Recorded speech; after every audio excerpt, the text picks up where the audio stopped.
You're not alone. If you need someone to talk to today, please contact Crisis Services Canada by either calling them at 1-833-456-4566 all hours of the day, or you can text them at 45645 at 4 p.m. to 12 a.m. Eastern Time. Remember, you're not alone, and Crisis Services Canada is here to help.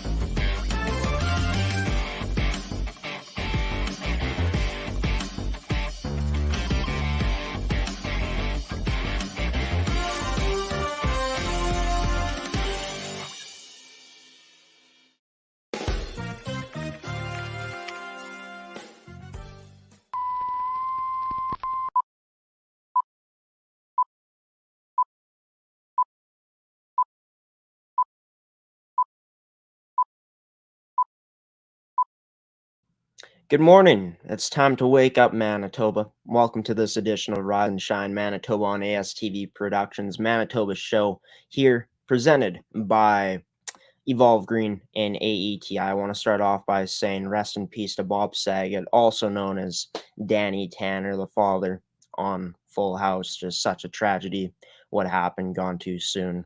65 years old. Absolute legend. My girlfriend and I love to watch that show together. He brought us so much joy, and yeah, just thought I'd give him a little tribute from his show. Wake Up San Francisco, opening up the show a bit differently today, but let's get into it. Rise and Shine Manitoba. It's January 12th here in 2022, second show of the new year. We got a great show for you guys. The Solar Report will be returning for the third and final interview of today's episode. Of course, we got Graeme's opinion to end off today's episode. Seth Rach will be joining the show in part one to talk about the Jets and some other things to do with hockey surrounding the NHL. Harry Siemens will be joining the show here first off on this Wednesday morning to join the Farm Report to talk about many things happening in agriculture right now. And of course, we got Gordie Tumilson, goalie coach and marketing director of Pilot-Mound Hockey-Academy, joining the show. He'll be joining the show secondly in today's edition of Manitoba Show, Rise and Shine Manitoba. And with that being said, you know what it's time to do, Manitoba? It's time to rise and shine here on ASTV Productions.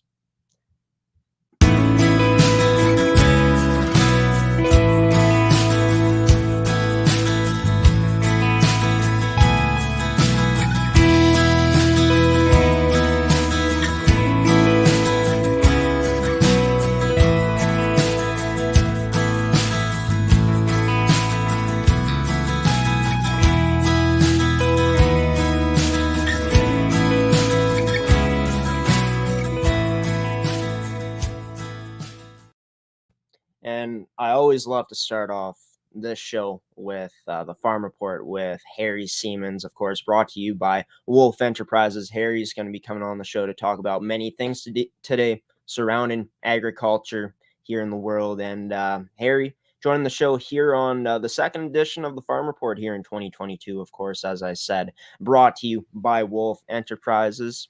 Harry, we got you on the show right now, man. Thanks for coming on this week and doing the Farm Report once again here on Rise and Shine. How you doing on this Wednesday morning?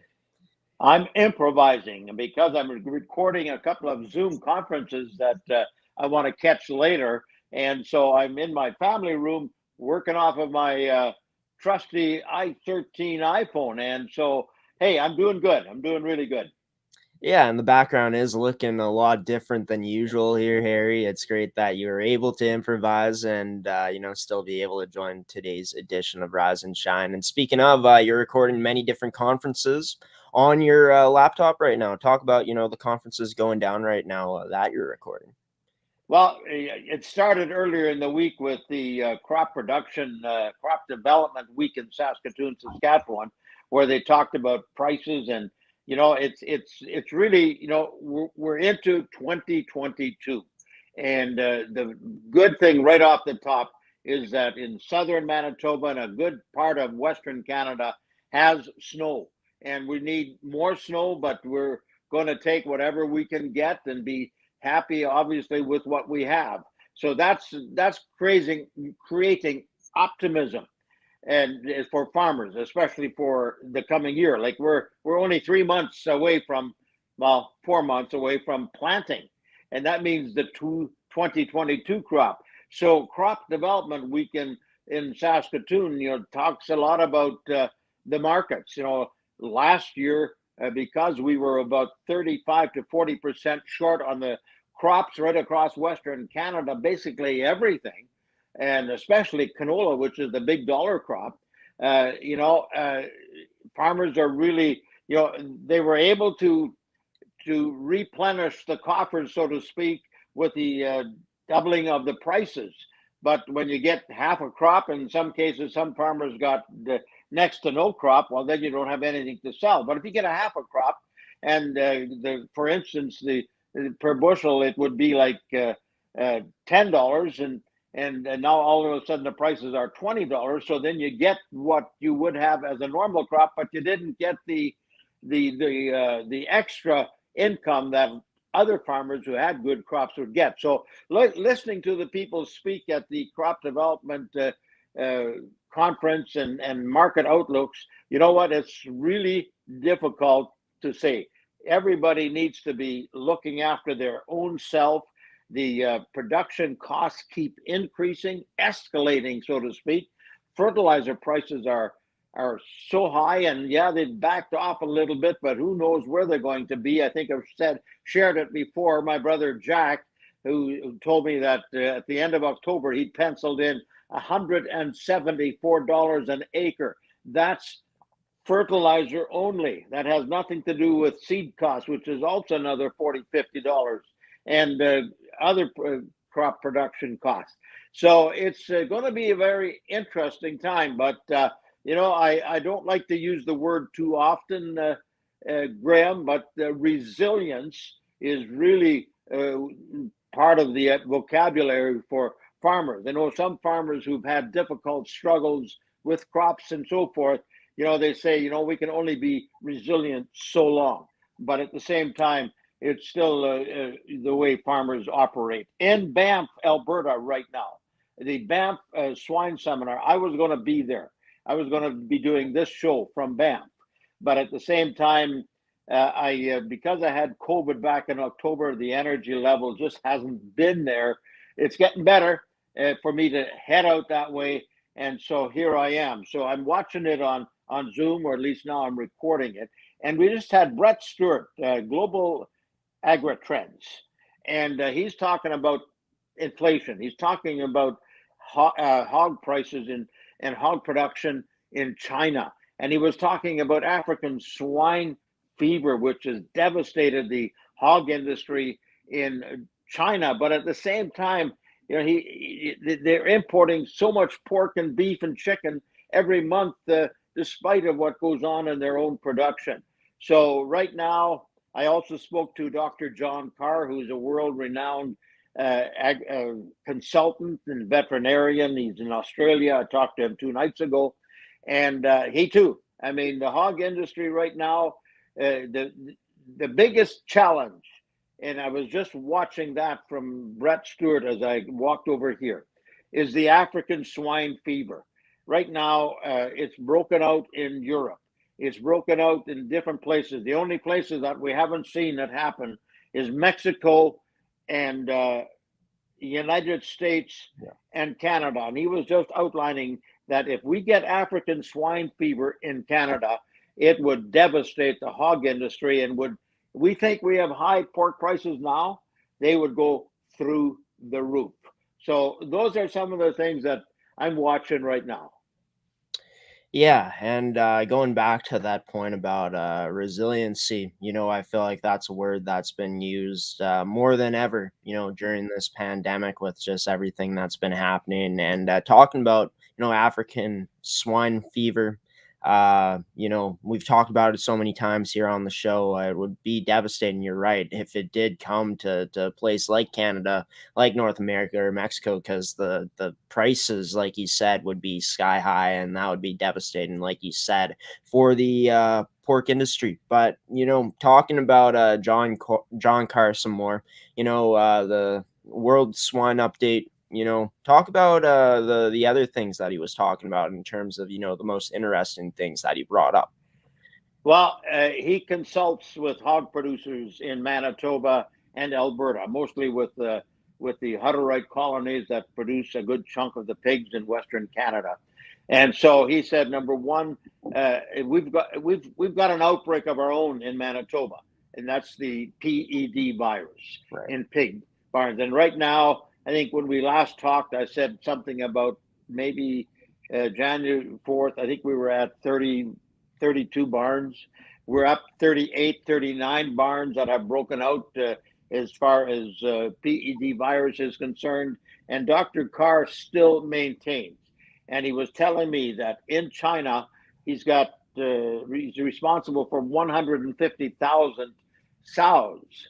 And so that's one big farm that is African swine fever free. Why? Because they built a fence. He keeps telling people, build fences around your barns, even though it's not the kind of thing that a lot of the population wants to see. But that's the one big farm in China that is African swine fever free. Here in Manitoba, we don't have PED outbreaks in other provinces at this point. So it's really in Manitoba, 40 farms that have broken out. That's devastating. I talked to one individual yesterday, and he happens to live close by, and he works for a big company. And he said, you know what, Harry? Right now, he says one particular barn that he supervises, out of the 12 employees, 9 were off with COVID. And so, and he's the overall supervisor. He's in the barn helping out. And then he told me about another big barn that had broken out in PED virus. And you know what? It's devastating. And yet the resiliency comes in. And so it's really interesting. So hog prices right now, they're holding. The grain prices, feed prices are high. So while you're getting lots of money for a hog, you're also paying more for the feed to feed that hog. So if the hog price comes down and the feed prices stay, well, you don't have to be a rocket scientist to figure out what happens. Yeah, and that's in a way that's kind of good that it's only been seen in Manitoba and not in any other provinces right now in Canada because of the PED virus. But talk about, is there a possibility that we could see this problem arising in other provinces coming up here as the year goes along? Biosecurity are the 3 key areas as far as keeping it out of your barn. And you know what? It just has to be one truck that isn't washed. The thing that Dr. John Carr also asked, he says, over the years, and he was around in 2019 when we had a huge outbreak, up to 86 to 90 farms. And we're on tap to go that direction, that high, hoping we don't. But he said he kept asking the powers that be that where did it come from? Where did it come from? Why don't you guys start looking to see where it's coming from? And even now, nobody tells us where did it come from.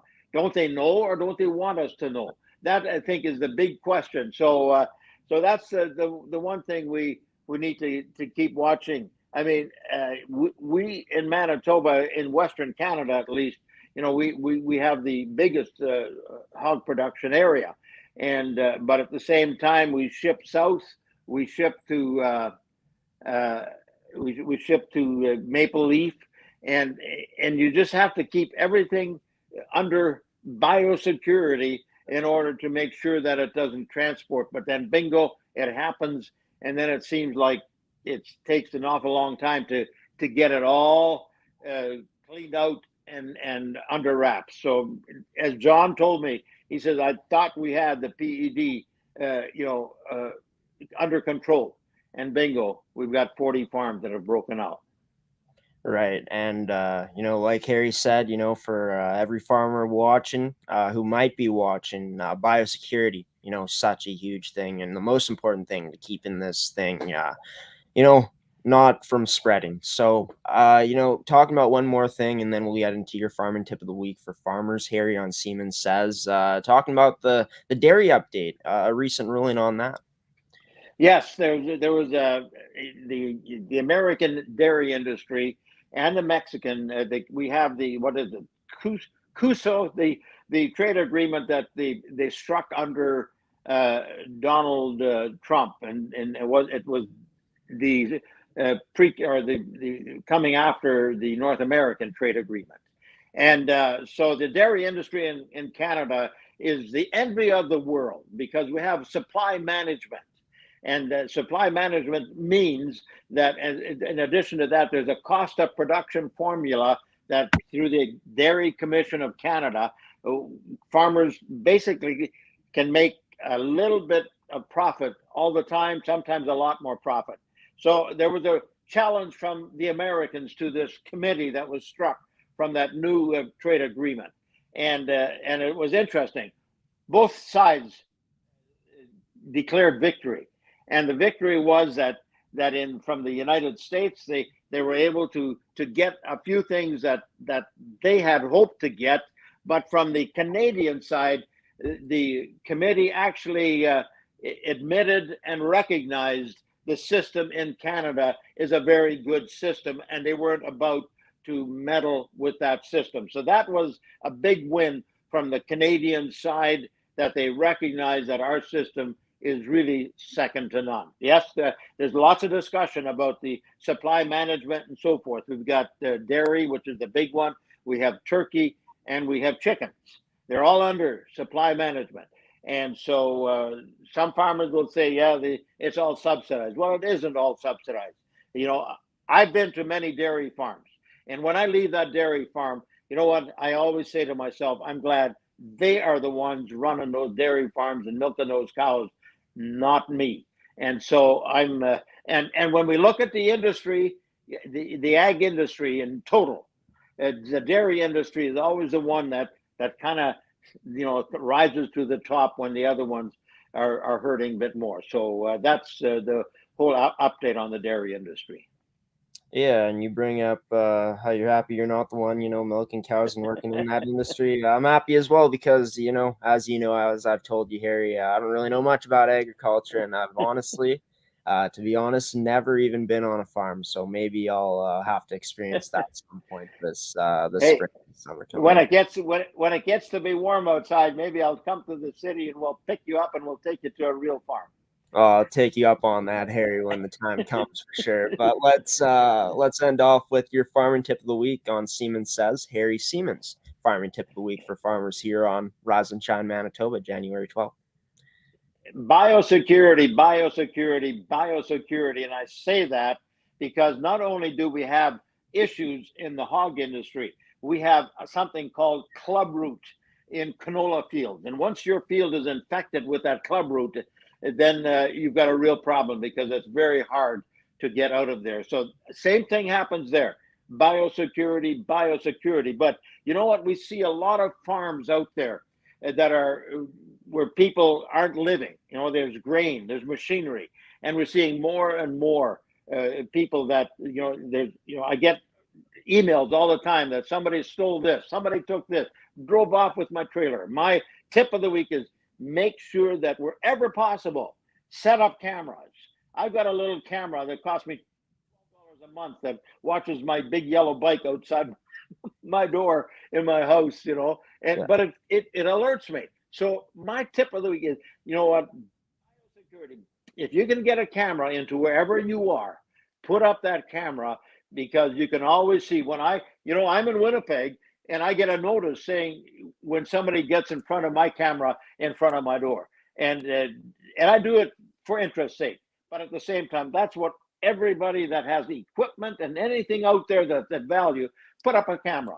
That way you can make sure that that you'll have some records of what is going on. Well, there you have it. Farming tip of the week from Harry Siemens on Siemens Says on this week's edition of the Farm Report, brought to you by Wolf Enterprises. Harry Siemens joining the show once again here on this Wednesday morning for the second time in 2022. Harry, you continue to stay safe, continue to, continue feeling better, and we'll continue talking about the things happening in agriculture coming up next week. Can't wait to do it again, man. And that farm, as soon as it gets nice, we're going to go visit a farm. I'll take you up on that, Harry. Thanks for coming on once again.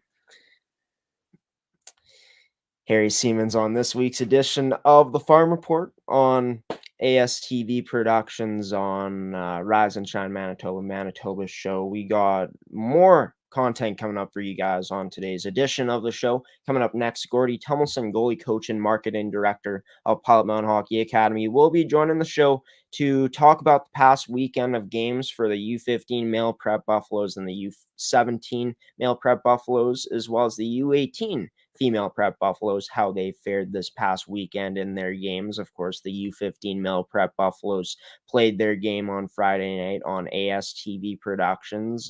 Gordie comes on the show to talk about that, as well as the upcoming week of practice this week for the Academy, the goalie meetings he's going to have with all goalies in the Academy coming up this week, as well as the upcoming weekend of games for the teams that will be playing for Pilot-Mound this weekend coming up. You're watching Manitoba Show, Rise and Shine Manitoba. Stick around for more after this commercial break.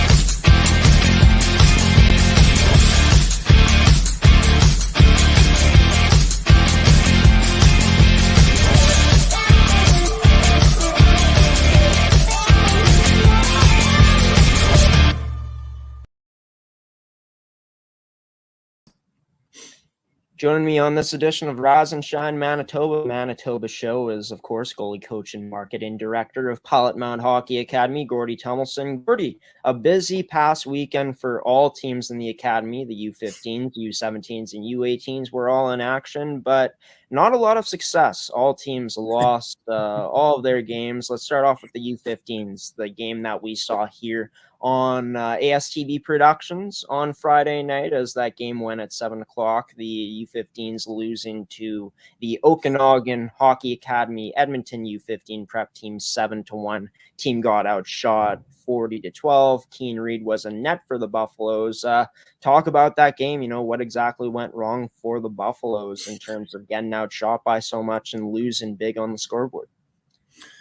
Yeah, it's back to the drawing board of the same old thing from the start of the year. We get against a really good team that seems prepared. I mean, they didn't have any more time than we did to prepare from the comeback from the vacation or the holidays or whatever it is we call these things now, and yet their guys looked like they hadn't missed a beat, and our guys looked like we missed every beat. So yeah, it wasn't a good game right from the back end from the goalkeeper out, and that's that. I mean, we just did not play well. Our guys did not show up, and again, that's all part of we've got a fairly substantial recruitment program going to happen here, and we're going to talk about that at some point along the way, if not tonight, some down the road. But at the end of the day, we've got really hit hard last year on recruitment, and with COVID and all kinds of other anomalies. So that's going to be a big part of what we do, and we're talking about it now and putting some plans in place. So I got no more excuses. We just didn't show up, didn't play hard, got beat to the puck all night long. Goalie was average to best, and got kicked pretty badly. So there you go. Well, we'll leave that one at that for the U15s. Like you said, really not much else to say, really, just summing it up. But the U17s, they traveled to Wilcox, Saskatchewan to play 2 games against the Notre Dame Hounds. And, they didn't fare so well themselves. A 7-0 loss on Saturday and a 5-1 loss. Both Miles Hodgins saw playing time, Miles playing in the first game and then Keane playing in the second game. But talk about, how Notre Dame, who is the top team in the CSSHL U17 prep division, was able to neutralize this U17 Buffaloes team and were able to, beat them as handily as they did in those games. Yeah, the Hounds are great. They're a really strong team. They don't have any superstars. That's one thing about them. They don't have any sort of players that stand out individually as much as some teams do. But boy, they play well as a team. They move the puck around. They're pretty sharp there. So they're without having superstars, they really grind. They really work hard. They move the puck fast, and it shows. It shows a team that's got AAA caliber players playing in our league against most of our guys are sort of the AA variety and coming, but certainly when we had the 2 weeks off and our guys didn't get back. We did have a couple of practices, but only 2, and it looked like it. Goalies were okay. 45, 50 shots a game, those kind of things. They're going to get scored on most of the times, in the 5, 6, 7 range, and that's what happened. Wasn't surprised by that. And so, yeah, the team, the excuse, the reason, whatever, we just don't have the quality of player to continue to compete against the Hounds, and so that's what happens. And that's okay. Where our guys are learning to play against better teams, better players, and they can go, oh, that's what it looks like to be a really good player. Maybe I got to work harder to get there, Yeah, and one thing that I feel like has been improving as the season has gone along has just been, the tighter defensive coverage from this Buffaloes U17 prep team. Obviously didn't quite get that in the games in Wilcox, Saskatchewan this past weekend, but Miles Gordon faced 47 shots in that first game, that 7-0 loss, and Kean Hodgins faced 49 shots in the game he played in that 5-1 loss. Just talk about how Notre Dame was able to break down this Buffaloes team defensively and were able to get as many chances, get as many shots as they were able to. Well, the first thing is, though, there's probably about 15 shots less than we would have had at the start of the season. And the score would have been 10, 11, or 12 instead of 5 and 7 against. Yeah. So, yeah, we have gotten better. The shots aren't coming always from, prime scoring, red zone scoring positions.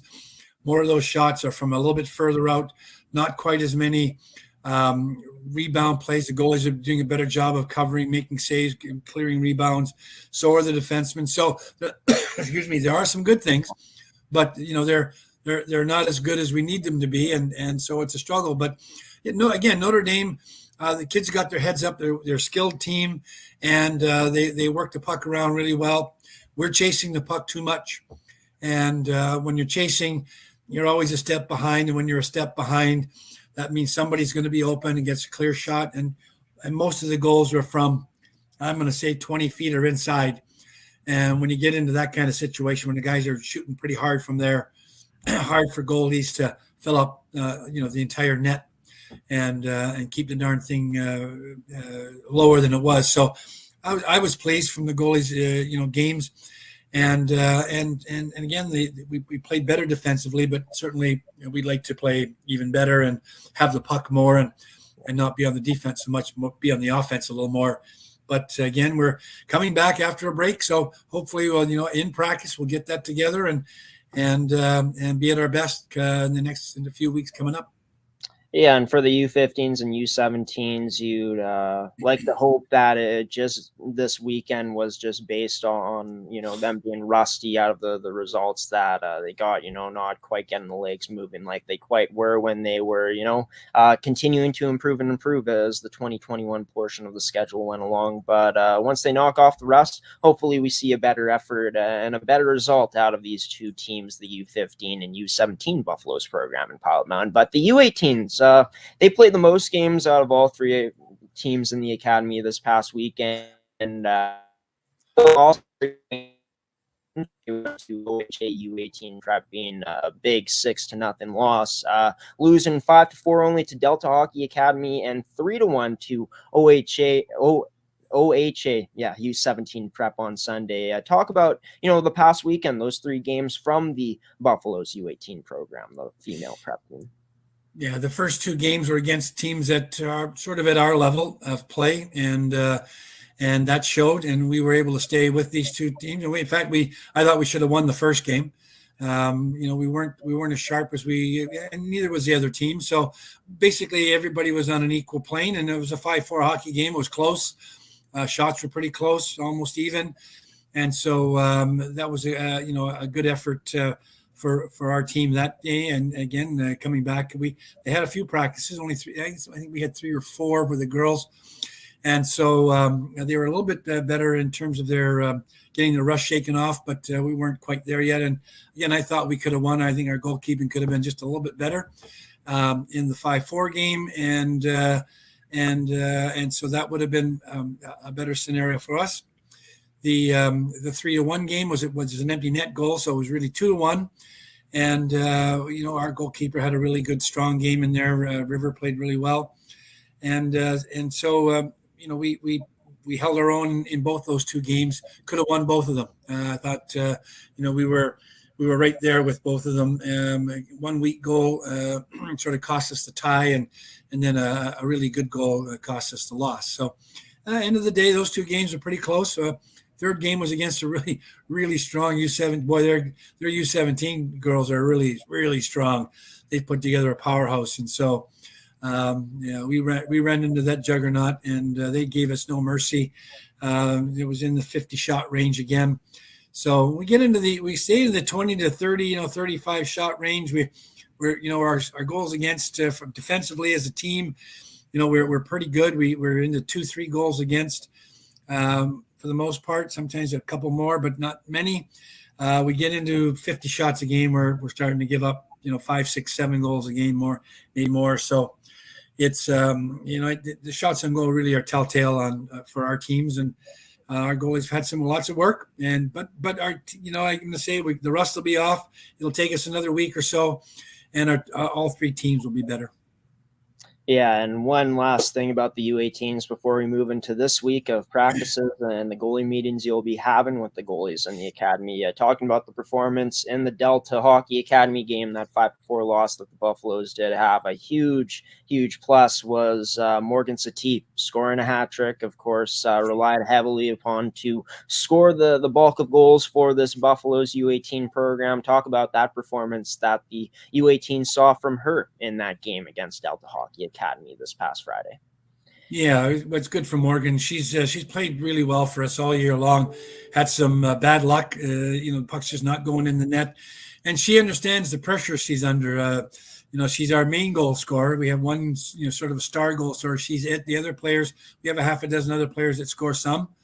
A lot of them feed her, and so it's a feather in her cap that she continues to work really hard and get open and get chances and keep battling for goals.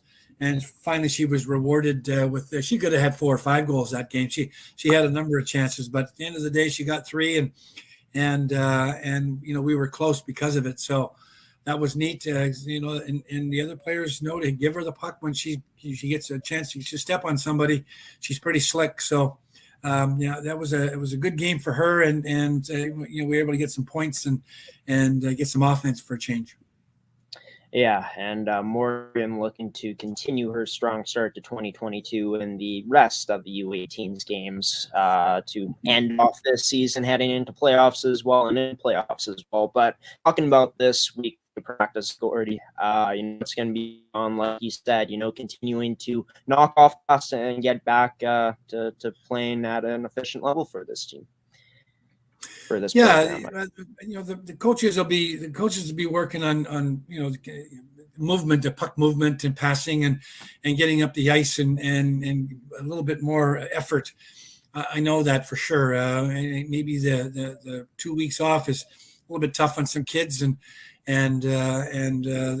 maybe some of them didn't have as much ice time pretty cold over the Christmas. At least sort of in the West here, where most of our players are from. And so, the ice time might not have been there outside, and a lot of rinks are closed because of COVID or other scenarios. We're going to be faster. When we left in December, towards the end of December, we left 3 teams that were our teams are in not bad shape in terms of skill and getting their timing and everything. They're in pretty good condition. What's one thing we're going to, count on as we get closer to the playoffs is our conditioning's got to be really there. If we can out skate, out muscle some teams here and there, that'll bode well for our chances to win. And so that'll be something that we work on. And and so it's just hard work, getting our timing back, and we'll be there. From a goalie standpoint, we need to tighten up. We just can't let weak goals in. We don't have much room for a weak goal here and there. It's it's a human thing. We try not to let any poor bad ones in, or we call them bad ones, I guess. Goalies at every level and on every team, of course, don't want to be scored on in a poor goal, but we really don't have much room for bad goals against. So we're working constantly on 60 minutes focus the whole game, doing everything absolutely right and perfect so that we don't give up anything that looks ugly. Yeah, and obviously you'll be doing your weekly meetings with the goalies coming up this week. Talk about what's going to be discussed throughout the whole academy of the goaltenders that you guys have from the U15s, U17s, and U18s this week. Well, it's a matter of tidying up some of the loose ends. The kids have come a long way. We're getting everybody's. The forwards, defensemen, and goalies are all getting, much closer to being sort of at their best. Because I don't think our teams have been at their best, and certainly the goalies have been on occasion their best. But we need to get more consistency. Can't give up a bad goal. Got to be ready all the time. Got to be totally focused. Can't relax. I mean, that's a hard thing in a game where the goalkeeper just cannot relax for a moment, because things seem to happen disastrously more often when you have some weaker players or weaker plays or surprises happen, and there's not a consistency amongst our teams. So the goalies are going to be asked to be better than almost perfect if they can be, and that means handling the puck, directing rebounds, covering up rebounds. When they block a shot with their chest, not letting the puck bounce onto the ice. They got to catch it on their chest. They can't let it get away from them. Those are things that just happen, and other teams that have those goal hawk kind of shooters and goal scorers, they're all around us, and so we just cannot give up an inch here and there. No, it's a challenge, and I'm challenging our guys to and our girls to be just that, just to be challenged and be better. And hopefully, the next 6 weeks will continue that improvement, and we'll be ready for the playoffs.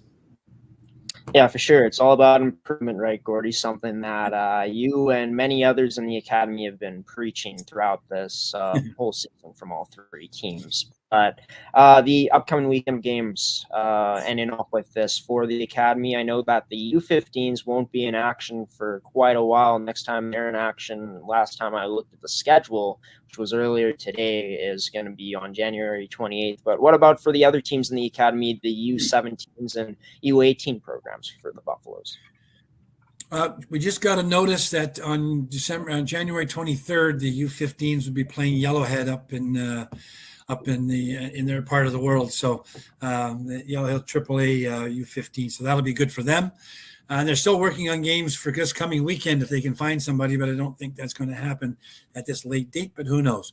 As far as the boys are concerned, they're off to Cairnsport for a showcase and playing some different teams, and teams that again are probably in our sphere, are in our quality sphere. So that should bode well for us to have some competitive games, get a chance to get our legs back. We've got practices every day this week until we go there on Thursday, and so we should be ready for that.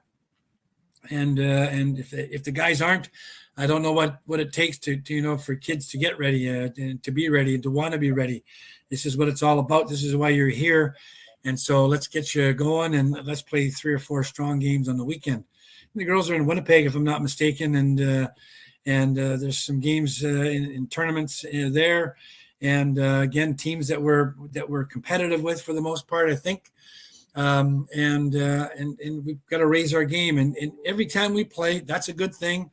It allows us to learn, allows us to correct mistakes, allows us to look at some video afterwards, which we do back home. And hopefully they're seeing themselves and saying, okay, I got to read and react better. It's all about read and react. I mean, that's, and having the skill to play at the speed level. That's the only thing we're talking about here. And, it's a hard thing to get kids that haven't had that sort of AAA background for the most part. If they haven't had that, then, getting to that next level is really a hard thing to do. And it takes a lot of work. And the good news is our kids are trying really hard to get there. And that's all we can ask of them. They're trying to be their best they can be against some pretty tough competition for the most part. So we're looking forward to the weekend again. Yeah. Yeah, well, coming up on the weekend, both U17s and U18s, like Gordie said, will be in action for the Pilot-Mound Hockey-Academy. Gordie Tumilson, goalie coach and marketing director of Pilot-Mound Hockey-Academy, joining the show on this Wednesday morning. Gordie, until next week, I'll see you then. You take care and stay safe as well. Thanks, Graeme. You too, buddy. Gordie Tumilson joining this edition of Rise and Shine Manitoba here on this Wednesday morning. And my apologies, folks, was having some connection difficulties with Gordie. Wi-Fi was kind of iffy there, but got that figured out. So we're all good heading forward into the rest of this edition of Rise and Shine. Coming up after this commercial break, Lorena Mitchell will be returning to Rise and Shine Manitoba for the first time in a very long time on the Solar Report. It's been a very long time, like I said, since Lorena has done one of these. And I know I said in the description of the episode that she's going to talk about solar, weather, and some more stuff, but it's going to be a quick little report today. Just Lorena getting back into the swing of things. What she's going to be doing is she's going to be talking about, a brief update with what's been going on with her starting up Evolution Greenworks, again, coming back and talking about what's going on with her. So coming up after the break, Lorena Mitchell joins this edition of Rise and Shine Manitoba show on ASTV Productions. Stick around for more after this commercial break with Lorena. Why go solar? Solar is better than ever. Our revolutionary design and inverter equipment with the latest in solar panel technology for the ultimate in-home and business security. That's right, I said security. Grid security and security of your home are linked. Fortify your future today with a battery backup system. No maintenance, quiet running. Did you know in Manitoba, grid-connected, off-grid, and battery backup systems are 100% right off in the year you purchase for any company or farm? Do you want to back up your internet, keep your tills running, and the lights on? We can install a system that is right for you with battery backup fully capable of taking on all those essential loads and keeping you running. When you call our experts at Evolve Green, ask about getting your free energy audit today. Call or email today to find out what system works best for you. 1-866-5EVOLVE or support@evolvegreen.ca. Also, be sure to check out our website at www.evolvegreen.ca.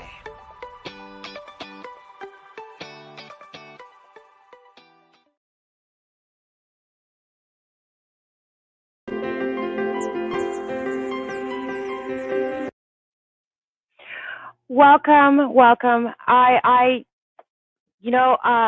And Graeme invited me back to do a solar report and talk a little bit about environmental concerns here in Manitoba and what's going on. Okay, I've been away for a little while. I don't know if everybody knows, but I was in a car accident, so it took me a little while to recover. I had a concussion. So this is going to be just a brief update. I am coming back. Evolution Greenworks is coming back. So Thursday at 8 p.m. Check us out. Evolution Greenworks. We're going to be interviewing several people that are going to be really exciting. I'm going to be talking to Dan Mazur, who's a longtime advocate of the environment. He's with the PC Party. And beyond that, we're looking at interviews with Tygo and their latest and greatest stuff in rapid shutdown with solar systems, which is really cool. So all that is coming up in the next weeks. And wanted to talk a little bit about what's going on with the sun. We've been in a solar maximum this year, coming into our 11-year cycle. And in the last 2 days, the sun has actually popped off some pretty major CMEs. They're not Earth directed, but this is sunspots that are turning in on the sun right now. So it'll be interesting to see if they're still that active when they hit facing the Earth side. So we'll see that by the weekend. So then we'll know if those sunspots are going to be still very active. So one of the major announcements we're waiting for right now in the solar world is, and I guess it impacts actually a lot of different industries, to be fair, right across Canada, and that is going to be the $40,000 interest-free loan through CMHC. This is done through the federal government of Canada. It's going to be an interest-free loan. They're going to announce all the details, but here's what we suspect, kind of insider stuff. It'll be a 5-year interest-free loan up to $40,000. Of course, you have to qualify for $40,000. So this would be for directed at homeowners for doing upgrades on your home. So that can include, of course, solar, battery backup. It can be solar thermal. It can be pumps, like geothermal or air source heat pumps. It can be insulating your home, all the things that would upgrade your home and decrease the energy footprint. So that's pretty exciting news for all industries straight across Canada. So they're saying that they're going to release that in January. So we're cautiously optimistic that they will, because this is something they've been talking about since last summer. So we're really excited that this is hopefully going to happen this month. So we're looking forward to that. When we're looking at the weather, oh boy, the environment, we've actually come down into more of averages this week, which is a nice break from all that cold weather we had. Today is going to be cloudy, maybe a little bit of snow. Minus 14 is a high. Tomorrow, minus 4 today is what they're projecting. I don't know if we're going to get there. Tomorrow, minus 12, but the sunshine's going to come out. Friday, we're going to be a little bit warmer again, but it is again going to snow. By the weekend, though, we're supposed to have, minus 8, minus 4. So it's going to be above average for this time of year on the weekend. So hopefully everybody will be able to get out there and have an enjoyable weekend. Graeme, handing over to you again. Evolution Greenworks, Thursday, 8 p.m. Looking forward to seeing all of you there. And thank you, Lorena. Thank you so much for doing this once again. Excited to have you back on here in the regular lineup on Rise and Shine Manitoba. Great to know that you're feeling better as well. And I guess Lorena did talk about the environment and the weather, just touching on it briefly. But yeah, check out her show on Thursday, Evolution Greenworks on on the network. So coming up after the commercial break, it's time for this week's edition of Graeme's Opinion. Seth Rach will be joining me first in part one of this week's edition of the segment to talk about the Winnipeg Jets' 7-1 loss against the Colorado Avalanche from last Thursday. Me and Seth will also give our predictions on the upcoming game the Jets have on the road on Thursday night against the Detroit Red Wings, as well as talking about the Jets' current lineup with all of their COVID-19 issues and injury issues at this point. And me and Seth will also talk about some other big news that is going around in the NHL right now. So stick around after this next commercial break on Rise and Shine Manitoba show with me and Seth on the first part of this week's edition of Graeme's Opinion on Rise and Shine Manitoba show on ASTV.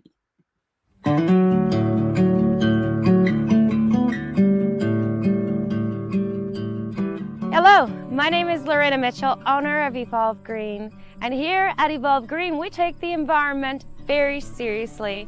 We have a 10 kilowatt solar system that offsets our main facility by 75%, as well as maintaining natural prairie on our grounds. Our mission, creating renewables that work for you. I started Evolve Green in 2008 with a passion for the environment and wanting to change my corner of the world. And that remains the same today. Through design, consult, and installation, we provide renewable energy systems and storage integration.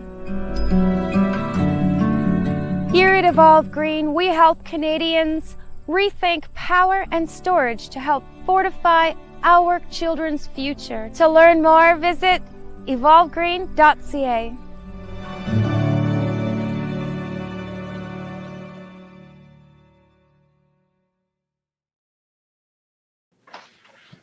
Welcome back to Manitoba Show, everybody. Rise and Shine Manitoba here on this Wednesday morning. It's January 12th, of course.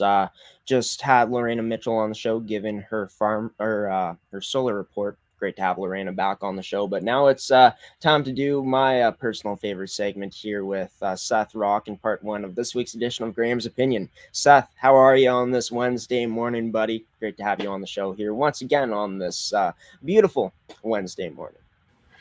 Yeah, I'm feeling pretty good. Getting ready to talk some hockey this morning. Should be fun. Yeah, should be a lot of fun. We got a lot to talk about, and starting off with the Winnipeg Jets, their last matchup against the Colorado Avalanche, a 7-1 loss for the Winnipeg Jets. Not so good. The Jets actually opened up the scoring early on in the game, 2:57 into the game on a power play goal from Mark Scheifele. But then, as you know, Seth, Colorado scored 7 unanswered. The McKinnon line ate up the Jets lineup. They scored 3 goals. The Avalanche scored 3 goals in the second period and 3 in the third as well, tied it up in the first period as well. But yeah, just looking back at it a while ago now, almost a week ago, that loss was for the Jets. Your thoughts on that blowout loss that the Jets suffered in Colorado? Yeah, I didn't get to watch the whole game. I actually watched like the first 3 minutes of it because I had to go and do something right at the start of the game. So I saw the Jets goal. I'm like, oh, that's a great way to start off against a really good team like Colorado. And then I guess it just went all downhill from there.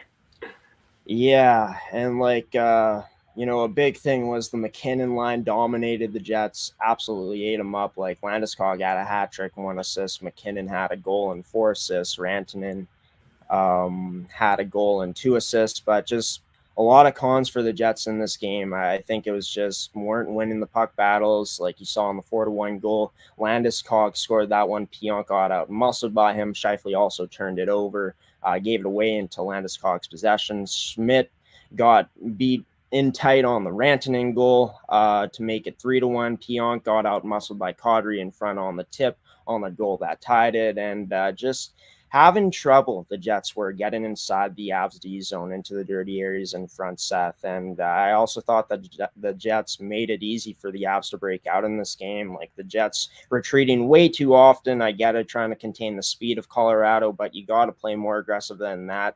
You got to play a tighter gap. And I did think at times the Jets were playing a pretty good gap early on in this game. But as the game went along, Colorado just their speed seemed like the Jets got a bit scared out there and were retreating too often, gave them a lot of time to break out. And against a team like Colorado, if they're able to build up their speed early, even before the neutral zone, that's going to cause issues for the Jets, which it did. And just special teams getting broken down on the PK, too passive on the power play, too patient in general, mismanaging the puck, and just that consistency of, keeping up the good gap. Being able to generate chances, which the Jets did generate chances, but like I said, had trouble breaking Colorado's D zone, and just Colorado a very dominant win over Winnipeg last Thursday on their home ice. Yeah, and like you said, like the first period, you wouldn't have thought it would have been a 7-1 game. You would think it would have been like a very close game, because I thought, after going back and looking at some of the some of the highlights, especially in the first period. It seemed very even. The Jets were getting their opportunities, and they were even out shooting Colorado for a little bit.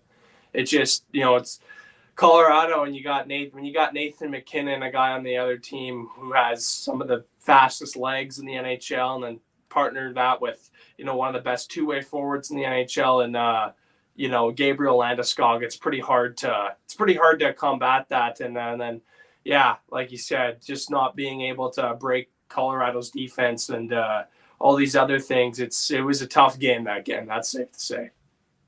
Yeah, and it seemed like the Jets had a lot of trouble of getting that puck to the open man as well. There were times when you saw it, there were windows, there were opportunities open past the lanes for the Jets to get it to teammates, but just taking a bit of a second look and going to other teammate, and Colorado doing a good job of covering up in the D zone at that point. And the Jets, credit to them, they played a very strong first period against the Colorado Avalanche team, outshot them in that period. But then in the second period, it was probably the Jets' worst period of the game.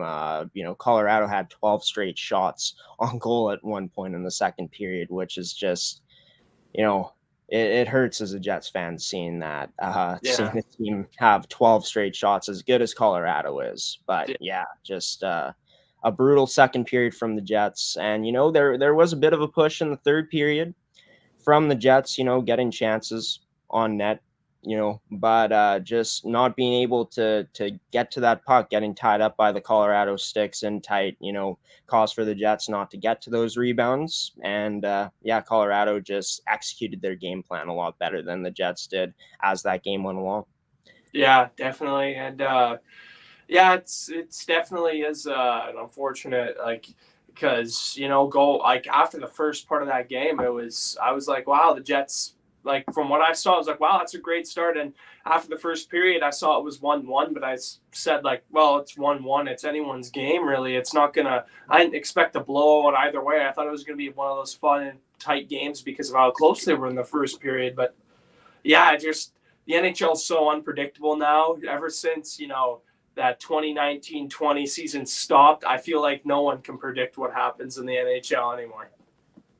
Yeah, and, talking about, just settling down the puck a bit, just trying to contain the Colorado forecheck that they were putting on them, winning the races to the puck. The Jets not having as much of a net front presence at time in that game. I feel like the absence of Dylan DeMello definitely hurt in the D zone for the Jets in this game, as I believe, and I think you agree with this too, Seth, that Dylan DeMello is our best defensive defenseman. Yeah. And Paul Stastny has been doing a really good job of getting into those dirty areas in front, being that guy who has a good net front presence, getting tips, as we did see against Vegas, and we've seen it before in the season from Paul Stastny. Also, not having that veteran leadership in the lineup in a game like that, I feel like kind of hurt the Jets as well when the Jets started to get down in that game. Yeah, and you can't always blame missing players as for bad losses like that, but you go to it, and I'm seeing that we're missing our best defensive defenseman in Dylan DeMello. We're missing Paul Stastny, a great leader and a great guy. Like you said, he gets in front. He does everything right, it seems. That you never really see Paul Stastny make any mistakes, whether it's in the offensive or defensive zone. And then also, going way back to, even missing Blake Wheeler still. He's the captain. It's tough. The guys all really love him there. So it's tough to have all these guys out. But, it's so not much to say when you get blown out as bad as they did. Yeah, and talking about one guy that I'm happy he finally got his shot in the lineup is Cole Perfetti. Obviously he didn't look dominant out there, but he was doing some really good things at times in this game. A very high IQ player. As we all know, and made some nice passes. I believe he got some shots in that game. He started on the fourth line in that game, but also got some playing time with PLD, Pierre-Luc Dubois, and Kyle Connor also played with Connor and Lowry on one shift. But so nice to see Perfetti finally getting some time in the NHL, because he's been very effective in the AHL. And I think that next step is to get him some NHL minutes. It's, if you're going to do it at any time, I think like now is definitely the ideal time to do that, especially with the absences in our lineup. And just him getting his shot, I think is absolutely fantastic for his development going forward. Yeah, I agree. And one thing I noticed about Cole Perfetti, even in his first 2 games he played in the season, is he was stuck in the bottom 6, but I think he looked really good in the bottom 6. Obviously he's going to be a top 6 player, and his game is more suited to be a top 6 player. We all know that. But I think, with his hockey IQ, he's able to, in his early career, I don't think playing him on the 4th line for a little bit will hurt him, because he's got that IQ. He can adjust to the type of game he's playing. So if he's playing on the 4th line, he's expected to bring a few quick shifts and provide a lot of energy to the team. That's often what a 4th line you have on the 4th line, and I thought he did that very well. And then, like you said, he gets his chance with Dubois and Connor, and that's a great line to put him with. I think if Perfetti were to stay in the lineup more regularly, I think I'd like him to be with those 2 guys. So I think, it was great to see him with those guys. Obviously, I didn't get to see too much of him with those guys, because I only got to see a little bit of highlights here and there. But I think getting Perfetti, finally getting him in a few games, it's awesome to see him take that next step and get in some more games here.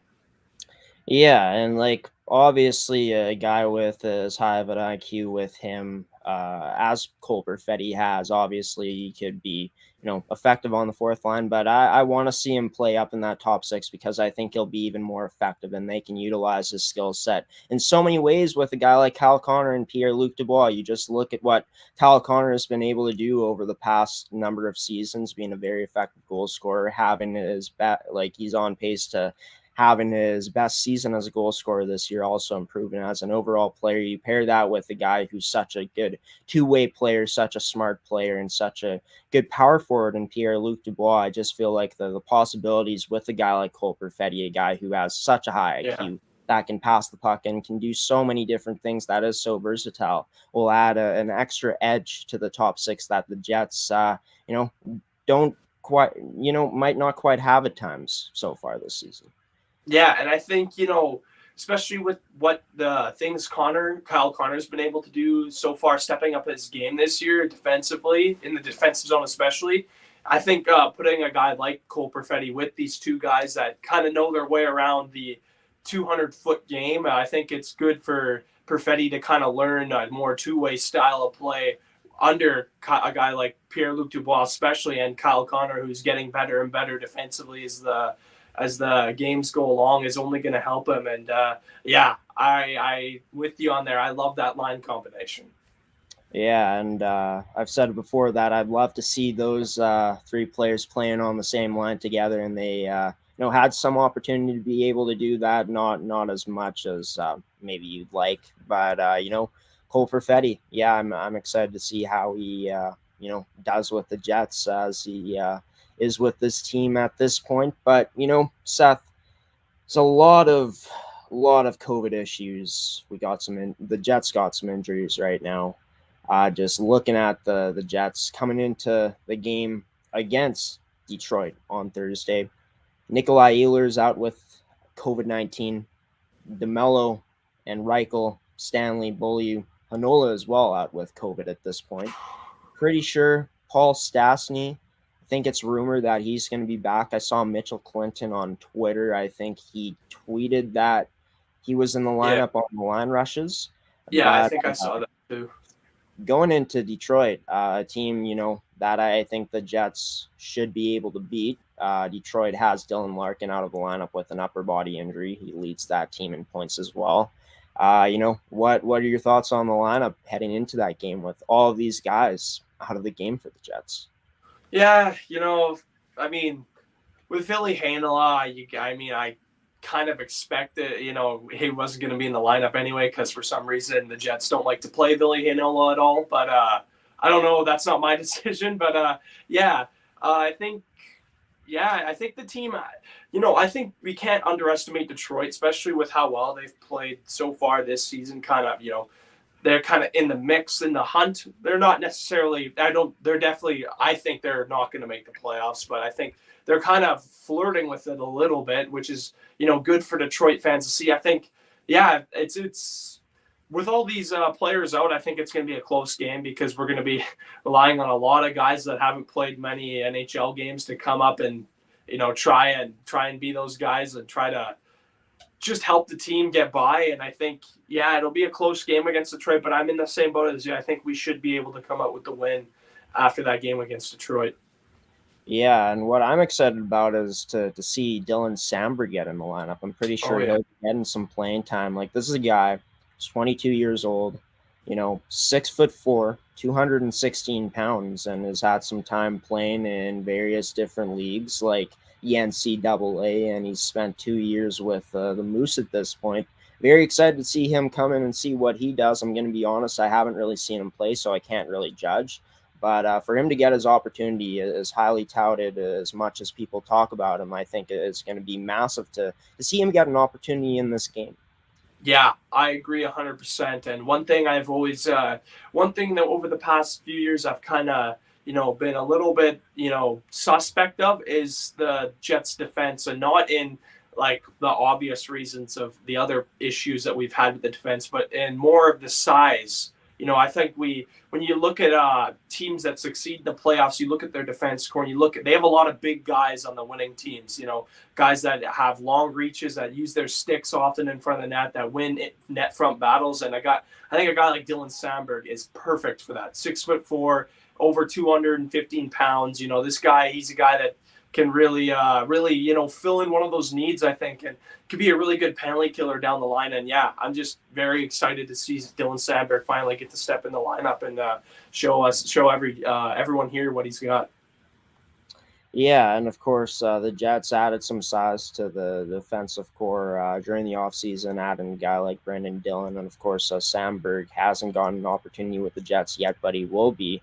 But I think like the key to building a good D-core is you got to have that balance between having some big guys and also having some good puck-moving defensemen, guys that, some more skilled defensemen. I think the Jets have that, and a guy like Josh Morrissey, Neil Pionk has been struggling very bad this season, I think, compared to what he has been in the past. But that's a discussion for another day. But Dylan Samberg getting into the lineup, I think, is going to be huge for this team, especially with, all the guys that are out so far. But, looking at it, Paul Stastny should be back in the lineup from what I've heard. But, you got a guy like Nikolai Ehlers out, who has been one of the Jets' best players up front this year, and he's been playing first-line minutes. Going to be interesting to see how his absence affects this team come Thursday. Yeah, and especially because, if Stastny does come back, which I'm pretty sure he is, he's going to go back on that top line with Scheifele, but who's going to replace Ehlers on that line? And I don't really I haven't seen what the Jets lines have been and what they've been rolling with in practice, so I don't really know. But who knows who steps up? Does Kyle Connor go up there and Perfetti takes a spot on the second line full until Ehlers comes back? Or I don't. To be honest, I have no idea what the Jets are going to do with their lines because of all the COVID stuff going around with the team. It's very interesting time to be a Jets fan, to see what kind of line combinations and to really see some players that you don't see often, like Christian Reichel stepping into the lineup. And I think he's played quite well, actually. I remember we were talking about, I don't know if this was on the show here, but we were talking about how we were a little bit upset that Reichel got the time over Cole Perfetti, but then he ended up scoring a goal in the game that we said we wish Perfetti was playing, and so that ended up biting us a little bit. Yeah, but I'm happy it did because Christian Reichel has been a very good surprise. Just a very effective player out there in the sense that he does the simple things out there at a good level, I think. And obviously this isn't a guy that's going to play in your top six, and he is actually on the COVID list, I believe, for the Jets, so he won't be playing in that game against Detroit, which sucks. But a guy who I think adds some good options to that bottom six for the Winnipeg Jets, I think. And,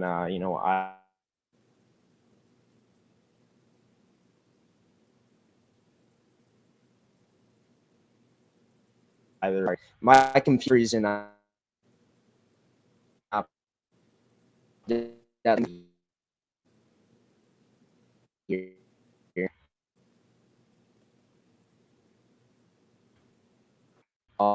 Your mic keeps freezing up. I can't hear.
And sorry about that, everybody. Had some issues with my computer. We're back here on the show now, of course, on this edition of Graham's Opinion. But yeah, apparently my voice cut out as soon as Seth stopped talking during that last point about Christian Reichel. And yeah, I think that Christian Reichel, he's a player that I've been very, pleasantly surprised with. A player that does, the simple things very good out there, always making the simple plays out there as well.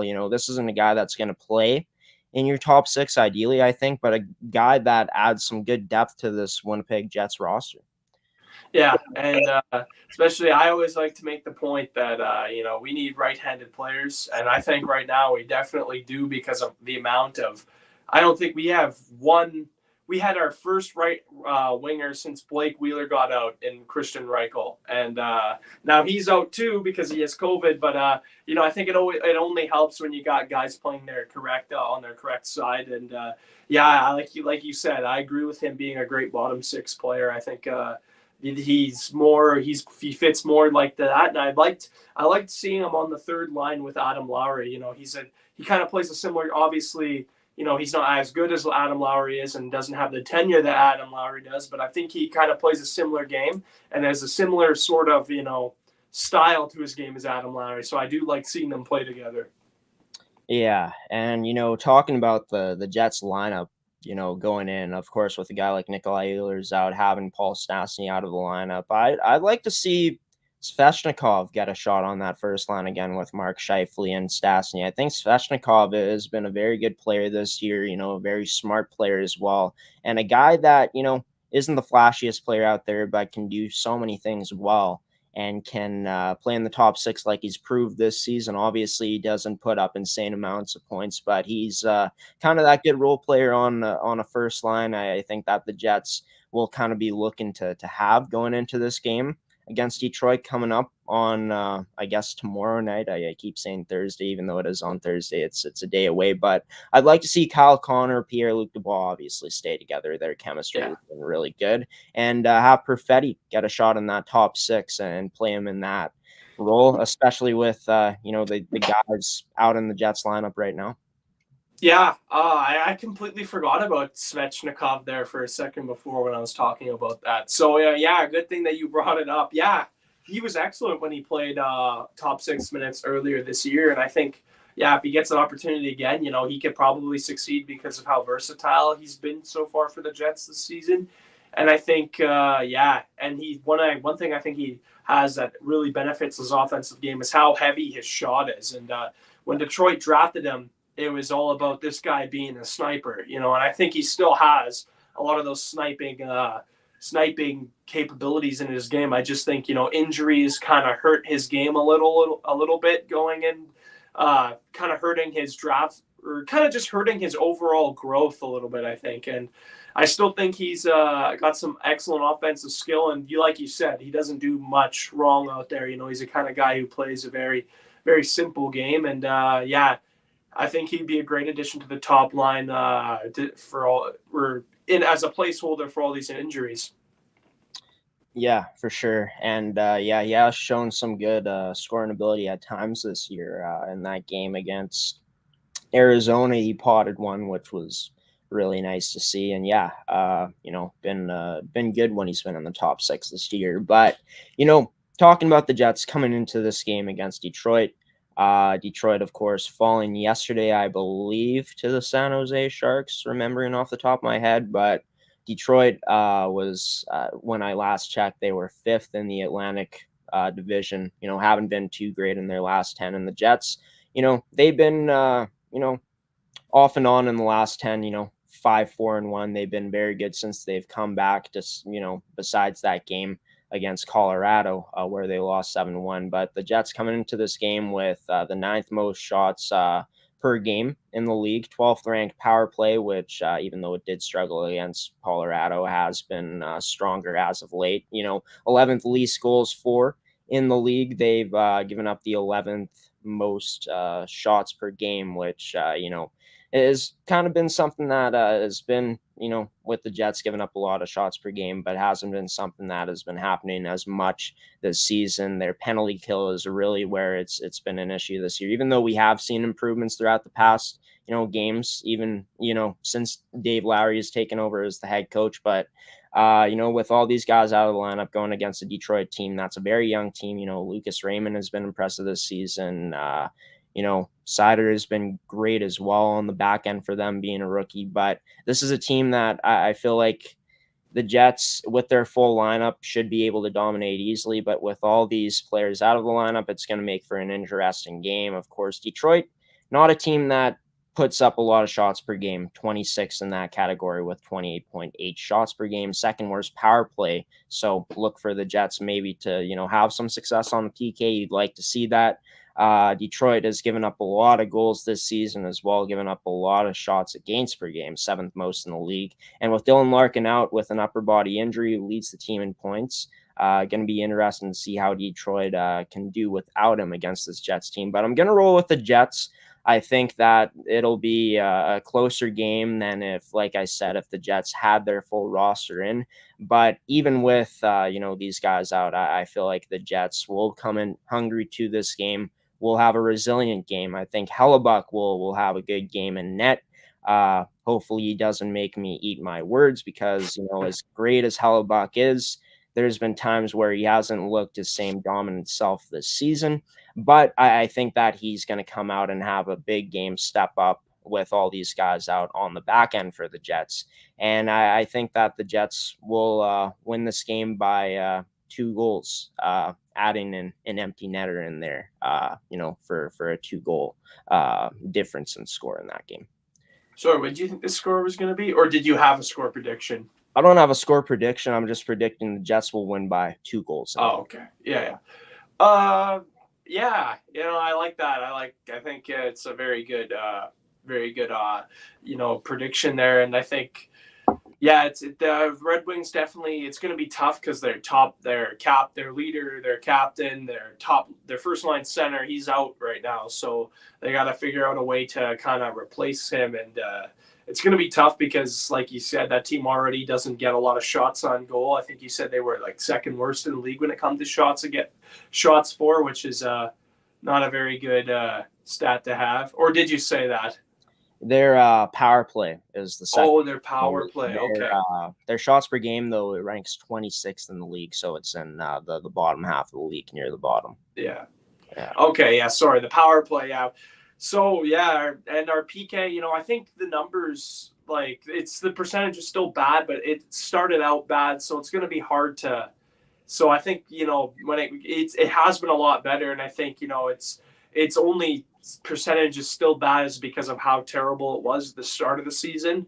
But I think now that Dave Lowry is he's fixed a lot of things. I think for the PK, and I think we got a good PK now. I hope the PK has been sorted out. Now it's just the power play that kind of needs to get rolling on all cylinders for us to be more successful. But for my prediction, I think I'm going to go with this final score of 4-1 for the Jets. 4-1? Yeah, I could see that happening. Yeah, for sure. I think, it's going to be an interesting game for sure. And talking about the Jets' power play percentage, like it was in not in the top half of the league at points where we've talked on the show here, Seth, but it's now jumped up to 12th in the league in terms of power play percentage at 21. So the Jets have definitely gotten better. And in terms of the penalty kill, you would like to think that that game against Colorado is a one-off because their power play is, one of the best in the league. Just with all their weapons, you can make the argument that they might have the most talented power play in the league out there. Guys like McKinnon, Rantanen, Landeskog, Makar. The list just goes on and on for the amount of talent that they have. That's in the past. Hoping that the Jets able to, come out and, be resilient and with all the, absences from their lineup and be able to come away with a win coming up tomorrow night. Let's get away from the Jets here, Seth. Let's talk about Jack Eichel skating again with the Golden Knights. Well, not skating again, skating with the Knights for the first time. He's been skating on his own since December.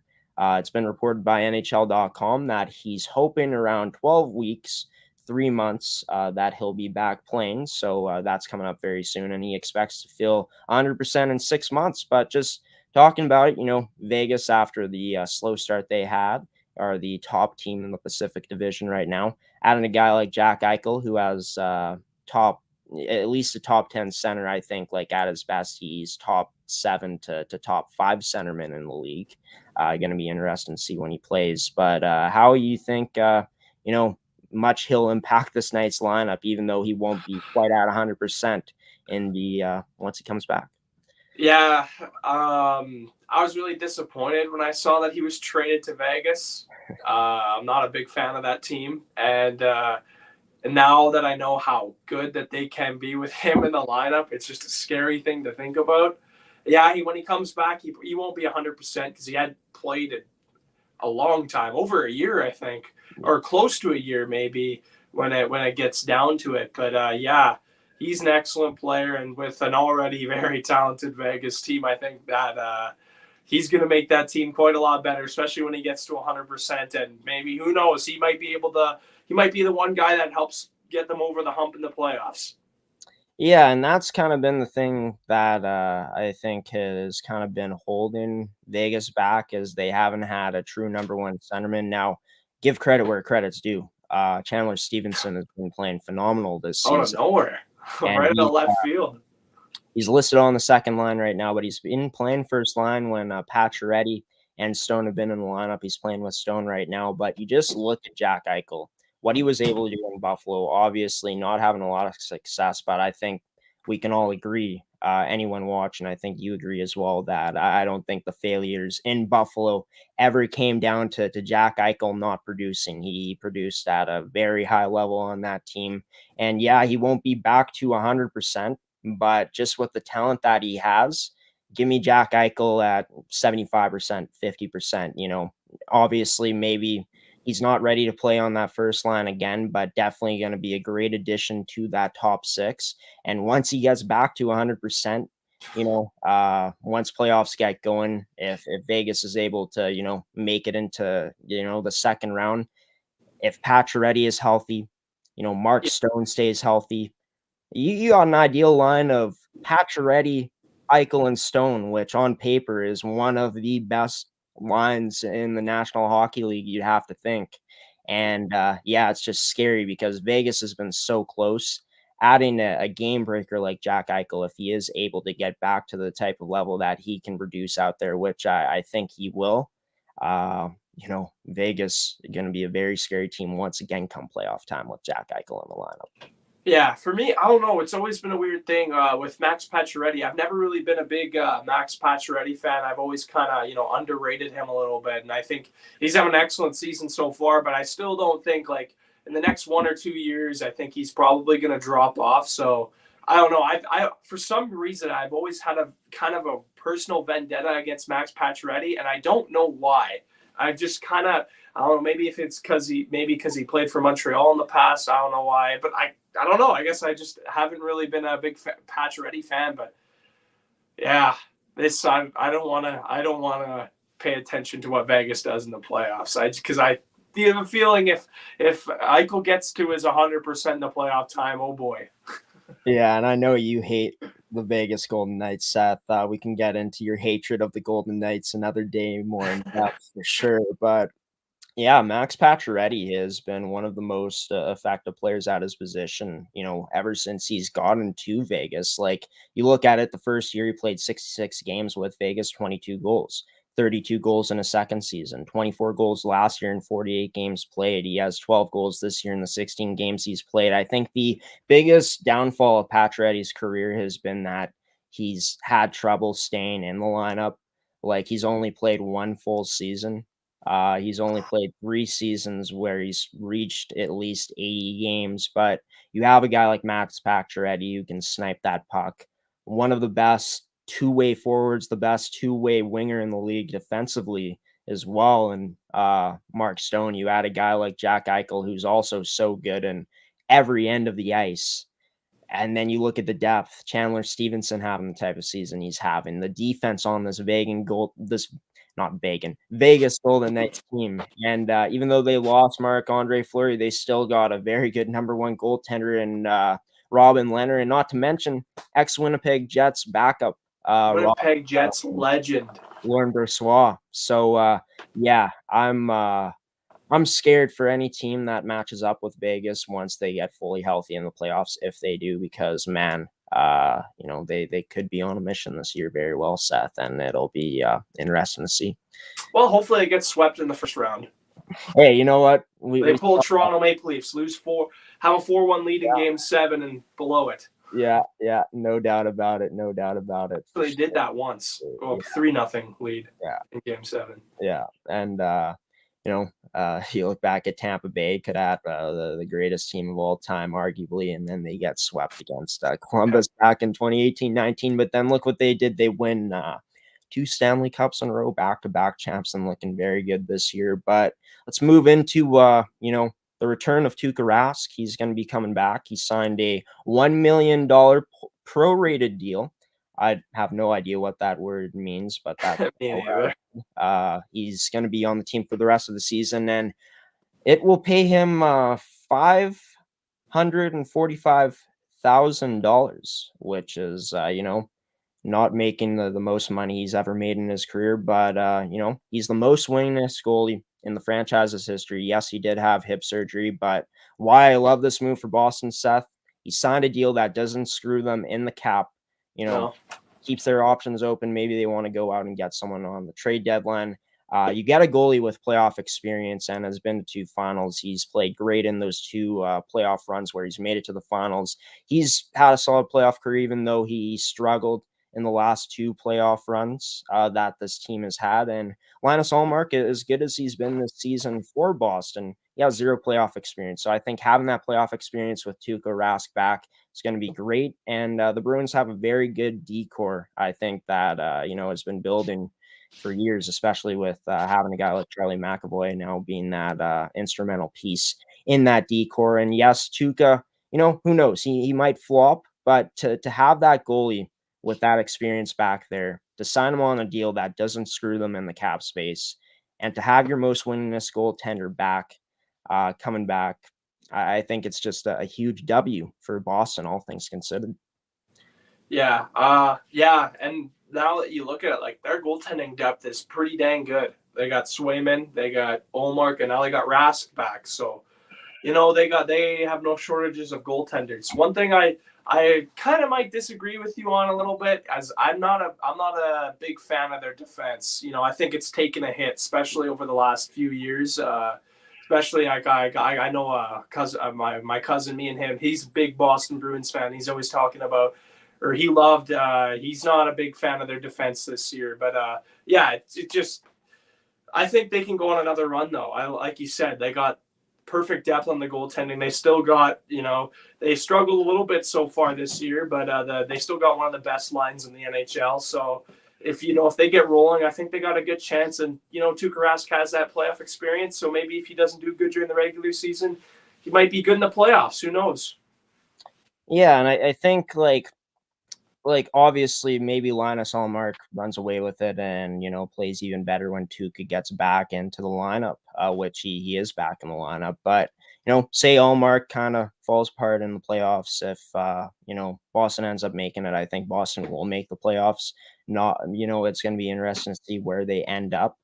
But you have a guy like Tuukka Rask who has that experience, has that history, that pedigree of being the type of goaltender he is. I think that's just a great option for Boston to have. And talking about their defense, like say what you want, but this team, and they have been doing this for years, is a team that doesn't give up a lot of shots per game. They have the 5th least shots per game given up in the league. They're actually tied with Pittsburgh in that area, and I think that's a recipe for success when you're able to limit teams to the shots that Boston has been able to do. And Boston, you look at it, their shots on net per game, they're second in the league in that category. So getting, limiting teams and shots, as well as, putting up a lot of shots per game on teams, only 83 goals against as well. I think that Boston, could be one of those sleepers in the playoffs come playoff time with just the experience that they have.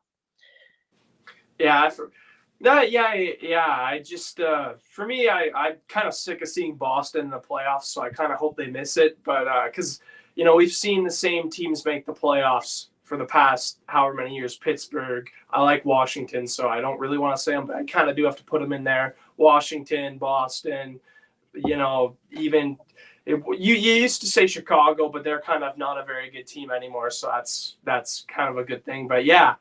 These teams, all 3 of those teams that I mentioned earlier, all looking really, really good right now, especially Pittsburgh. But Boston, they sort of had a slower start, but I think they've been doing okay recently. I think they've won their last few games, but man, Boston, they got another chance with 3 good goaltenders. Who knows what they can do come playoff time. Yeah, for sure. No doubt about it. And speaking of Pittsburgh, getting Evgeny Malkin back, and he did not look like he missed a beat. No.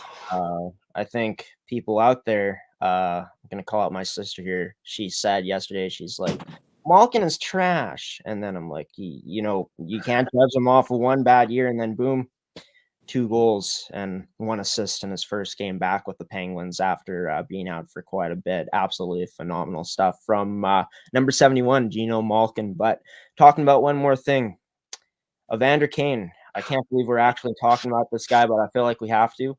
Edmonton's interested in him. You take this one, Seth, because I called it. I knew Edmonton would go after him. I knew, of course, of all teams that would be going after him, I knew it would be Edmonton because of all their issues with their forward depth. And look at that. Ken Holland says he believes in second chances, even though I think Vander Kane's had like 3 trillion chances and he's failed every single time. Let's not forget that Ken Holland traded for Duncan Keith and didn't reduce the price at all.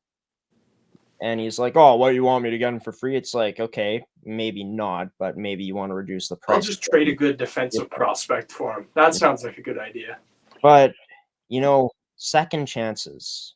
How many second chances is Evander Kane going to get in the National Hockey League? Like, I'm not even going to list all the stuff that he's gone through in his career, all the stuff that is, plagued him in his career. But The talent is there. Like, this is a guy that can put the puck in the net. He's a sniper, right? And he can benefit a team, based off his talent, but based off of the guy in the room, based off of the reputation he has, based off of how players don't really like him, how is this going to help an Edmonton team that is Right. That's exactly what I'm thinking. like they're going downwards? They're going down. They have been doing terrible lately. And a guy like Evander Kane, do you really think that's going to help the team, or is it just going to make the room a lot worse? I feel like it's going to make things worse. Yeah, he has the talent, but like he has such a toxic personality. I don't even think it's worth it. Yeah, like the talent has never been a question with Evander Kane. It's been his personality. And, as good as the talent is, at some point, the personality sometimes takes over and trumps the talent, and it's a problem. Like, why do you think he keeps going from team to team? Why do you think Winnipeg traded him? He went out of Buffalo. He's gone from San Jose. He's not even in the AHL. I think he got banned from the AHL from what I heard. I might be wrong on that, but I think the NHL actually sided with him in that whole thing. Because I think the San Jose the Barracuda did something that I don't know, I didn't really read into it, but I saw that the NHL was actually trying to help him with that situation because the Barracuda kind of just kicked them to the curb without any real kind of, I don't know. I don't really like that guy, so it's hard for me to read into the bad stuff he does because he's constantly doing stupid things.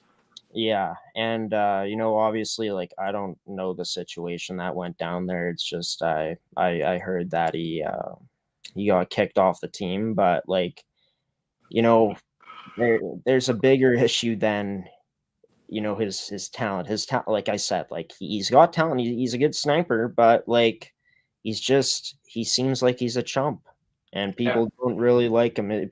Personality wise, guy can play hockey, obviously. And like, there's a testament, his own teammates refused to play if he was in the lineup this year. That just goes to show how his own teammates said that stuff. Yeah. So that just goes to show you how much they don't want him on their team. Like, Edmonton is struggling.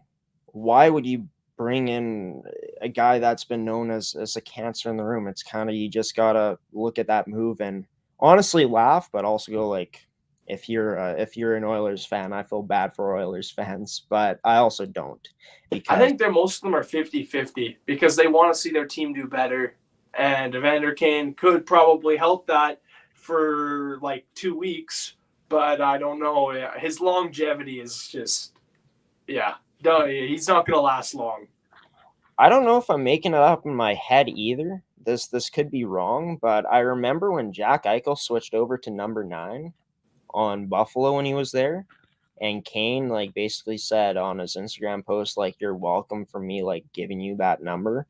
I think it was Twitter or something. Yeah, I think you're right. I think I remember hearing something like that. It's like just that type of BS. It's like, who do you think you are, man? You're not a legend. You're not a legend. You don't. Jack Eichel is like 9 times the player you'll ever dream to be. Yeah, Jack Eichel is a franchise level talent, and you're Evander Kane who can't stay in one place. Nobody likes you. Dustin Byfuglien almost beat him up in Winnipeg, wasn't it? Dustin Byfuglien hated him, and you don't want to get on Dustin Bufflin's bad side. Yeah. Once you lose the trust and the respect of Big Buff, you're pretty much done when he the tracksuit incident, infamous. Yeah, no doubt about it. But Seth, that's going to do it for this edition of part 1 of Graeme's Opinion with you on the show this week. Excited to do it again next week. Hopefully we can celebrate a Jets victory coming up on next week's edition of the show. Hopefully we're both right in the sense that they win, and can't wait to talk about some more stuff surrounding the NHL and anything else we talk about coming up next week on the show, man. Yeah, take care, man. Take care, buddy. Seth Rach on this edition of Graeme's Opinion, of course, joined the show here on this Wednesday morning. We're going to take one more commercial break here. And then after the commercial break, I'm going to come back and I said I was going to reveal my full playoff NFL bracket, but I'm only going to reveal the first round matchups, Super Wildcard Weekend, who I think are going to win those games and move on, as well as talking about my Indianapolis Colts. Oh boy, my Indianapolis Colts blowing it big time this past Sunday in Jacksonville. Absolutely embarrassing. But coming up after the break, NFL talk here on part 2 of Graeme's opinion on Rise and Shine Manitoba show. Coming up next.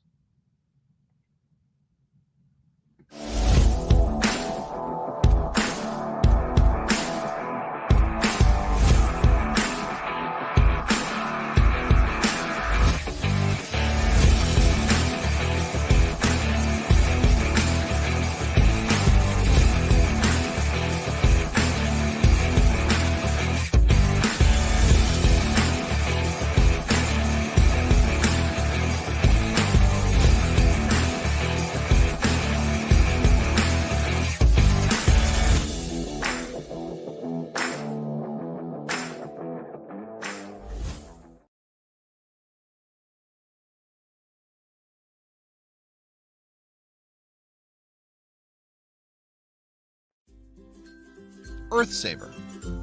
We at Smiley Worms would like to introduce you to our original vermicompost idea. If you're here looking at this, you probably know vermicompost is the best natural soil amendment man or nature has created. The big idea was the Earthsaver. Everything in this bag was kept out of landfills and pre-composted and fed to our worms. Canadians send an average of 720 kilograms per person of organic waste to the landfill each year. We found this alarming. Many Canadians realize it's a problem, but do not have a solution.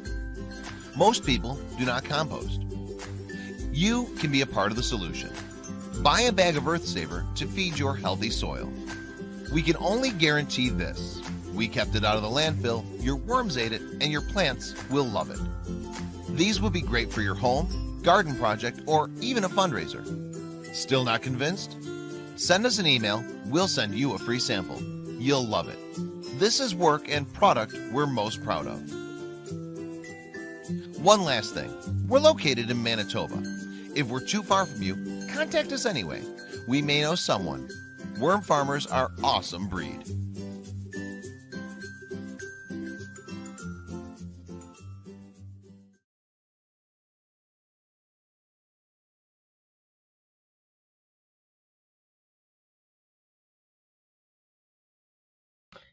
Welcome back to this edition of Rise and Shine Manitoba on ASTV Productions, everybody. On this edition of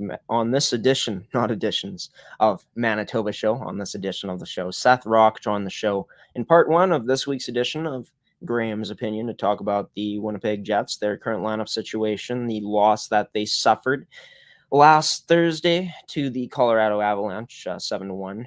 As well as the Jets' upcoming game. Me and Seth made predictions for the game coming up against Detroit, both in agreement that the Jets will win. Hopefully me and Seth are right, because it would suck to lose to Detroit, but who knows what the lineup situation the Jets have right now. And me and Seth also talk about some things going on in the NHL right now, like Jack Eichel back skating for the first time with the Golden Knights, Vegas Golden Knights, Tuukka Rask signing a deal with the Boston Bruins for 1 year for the rest of the season, as well as Evander Kane, the rumor that Edmonton is interested in him. But now I'm going solo for this part of the segment, doing some NFL talk here, and it's finally that time of the year. The NFL playoffs are back, the second every year of Super Wildcard Weekend. Coming up this weekend in the NFL, there's going to be 2 games on Saturday, 3 on Sunday, as well as a game on Monday night. So it's going to be a lot of fun. I know I said in the description of this episode I'd be revealing my full playoff bracket, but I'm only going to reveal part of it. And what I'm going to be doing is week by week, as the weeks go along, I'm going to reveal what I have in the bracket for the matchups in the NFL. And here's the kicker. I already made my full bracket, and I got my Super Bowl matchup already. So if one of the teams that I have in the Super Bowl loses this weekend, I will reveal my full playoff bracket and show you guys that. But starting off with the NFC, talking about the first matchup. Actually, I'll tell you guys about the seedings first off. So in the AFC, the Tennessee Titans got the first round bye with a 12-5 record. In second place with the second seed is the Kansas City Chiefs with a 12-5 record as well. The Titans got the first overall seed, the bye over them because of the head-to-head matchup that they had, I believe. Yeah, that's how it went. But yeah, the Buffalo Bills in third place, the third seed with an 11-6 record. The Cincinnati Bengals, probably the biggest surprise of the year, winning their division with a 10-7 record. And then the wild card teams, the Las Vegas Raiders, have a 10-7 record. They are fifth place with the fifth seed. The New England Patriots are sixth place, the sixth seed with a 10-7 record, and the Pittsburgh Steelers are the last seed in the AFC with a 9-7-1 record with that seventh seed. Going into the NFC, the Green Bay Packers earning the first round bye for the second year in a row. They had the best, well, tied for the best record in the NFL along with the Tampa Bay Buccaneers, but the Green Bay Packers finishing with a 13-4 record. Tampa Bay is the second seed with a 13-4 record as well. The Dallas Cowboys winning their division back in the playoffs with a 12-5 record in that third seed. The LA Rams, the Los Angeles Rams, with a 12-5 record as well. They're the fourth seed, and then the wild card teams, the Arizona Cardinals, fifth seed, 11-6. The sixth seed, the San Francisco 49ers at 10-7, and the Philadelphia Eagles with a 9-8 record, making them the last seed in the NFC playoffs this year. With that seventh seed. So let's get into it. The NFC matchups for this weekend coming up, what I see going down, the Buccaneers and the Eagles. That game is going down on Sunday at 12 p.m. It'll be the first game that day, and I'm picking the Bucs in this one because I just think they have too much talent. You also look at the fact that the Philadelphia Eagles are 0-6 against playoff teams this year, but you look at Tampa Bay, they have one of the best run defenses in the league in terms of yardage given up. Just looking at the stat here, they have 92.5 rush yards given up per game on average, which is third best in the league, third least in the league, putting it that way. And I think that they'll get the better of the Eagles, even though the Eagles' strength is their run game. The Eagles, you look at it, their offense, their passing yard per game ranking is 25th with 200.2 passing yards per game, but then they have the number one rushing offense in the league, first in that category with 159.7 rushing yards. And I think a huge thing for Tampa Bay is going to be that they're getting a guy like Leonard Fournette back. He should be back for the Bucs apparently. Even with the injuries that Tampa has on the offensive side of the ball, the lack of depth they have at running back at this point because of the injuries, having Chris Godwin out at receiver, I just think that the Bucs will be too much for the Eagles to handle in this game, especially with Jalen Hurts starting his first playoff game in his career. It's going to be a tough task for him going into Tampa Bay, trying to beat TB12, the GOAT, along with the rest of that stacked Buccaneers team. Moving into the Dallas Cowboys now, by the way, guys, I won't be giving you guys score predictions as I did not make any score predictions. I'm just going to be giving you guys my winners. Might be giving score predictions next week, depending, how I feel. But the Cowboys versus the 49ers, the third seed versus the sixth seed in the NFC, going at it this weekend coming up. And just looking at when that game is going to be being played, that's going to be the second game of the day on Sunday at 3:30 p.m. Dallas hosting that playoff game as they did win the NFC East, or you could call it the NFC East, which is kind of funny because two NFC East teams made the playoffs. I don't really think anyone saw that coming from who I've talked to, but I'm going with the upset in this one. And, usually the third seed is one of those teams that gets upset. And look, I get it. The Cowboys have been the number one offense in the league this season. 31.2 points per game offensively, first in the league, 470 yards per game in total, first in the league, 282.4 passing yards per game, second in the league, and top 10 in rushing yards per game, 124.6 rushing yards per league, ranking them ninth. And I love Dak Prescott. I'm a Dak Prescott fan. Top 10 quarterback in the league. You look at the weapons they have: CeeDee Lamb, Amari Cooper, Dallas Goedert. The list goes on for the weapons that this team has. The defense has gotten better as the season has gone along. Even though they give up a lot of yards, this isn't a team that gives up a lot of points. And their turnover differential is great too, first in the league at plus 14 turnover differential. I believe they were tied with the Colts, but I might be wrong. I think the Colts were also plus 14. But anyways, Dallas has been a very good team this year. But you look at the competition that Dallas has played, it hasn't been as strong as some of the teams in the NFC playoff picture. And you look at the 49ers, like the 49ers have had a really tough schedule this season. It ranks, I believe, in at least the top 10 in the league. I think that the 49ers are a team that's, been playing at a very good level as of recently. They've beaten some really good teams. They beat a really good Los Angeles Rams team last weekend or this past weekend in the league. And the 49ers, I think that they got the game breakers to be able to beat this Dallas team. You look at Deebo Samuel, who's had an amazing year. George Kittle as well has been great as well for this team. I think that the 49ers they got the advantage of coaching as well. Mike McCarthy, I don't think he's the greatest coach, even though he's brought this team to 12-5. But Kyle Shanahan, what he's been able to do throughout his career, even though he was a part of the biggest choke in Super Bowl history with the Atlanta Falcons back when it was that 28-3 collapse against the Patriots. I think that Shanahan is a very good coach in this league and very impressive what he was able to do, being able to coach this team to the place they're at, making the playoffs after they started off the season very slowly. And you look at the 49ers as well. I think that they have the defense to be able to beat this Dallas Cowboys team. You just look at it, 13th in points per game given up in the league, 388.4 yards per game given up, which I believe is 8th in the league as well. 206, like they're top 10 in a lot of categories.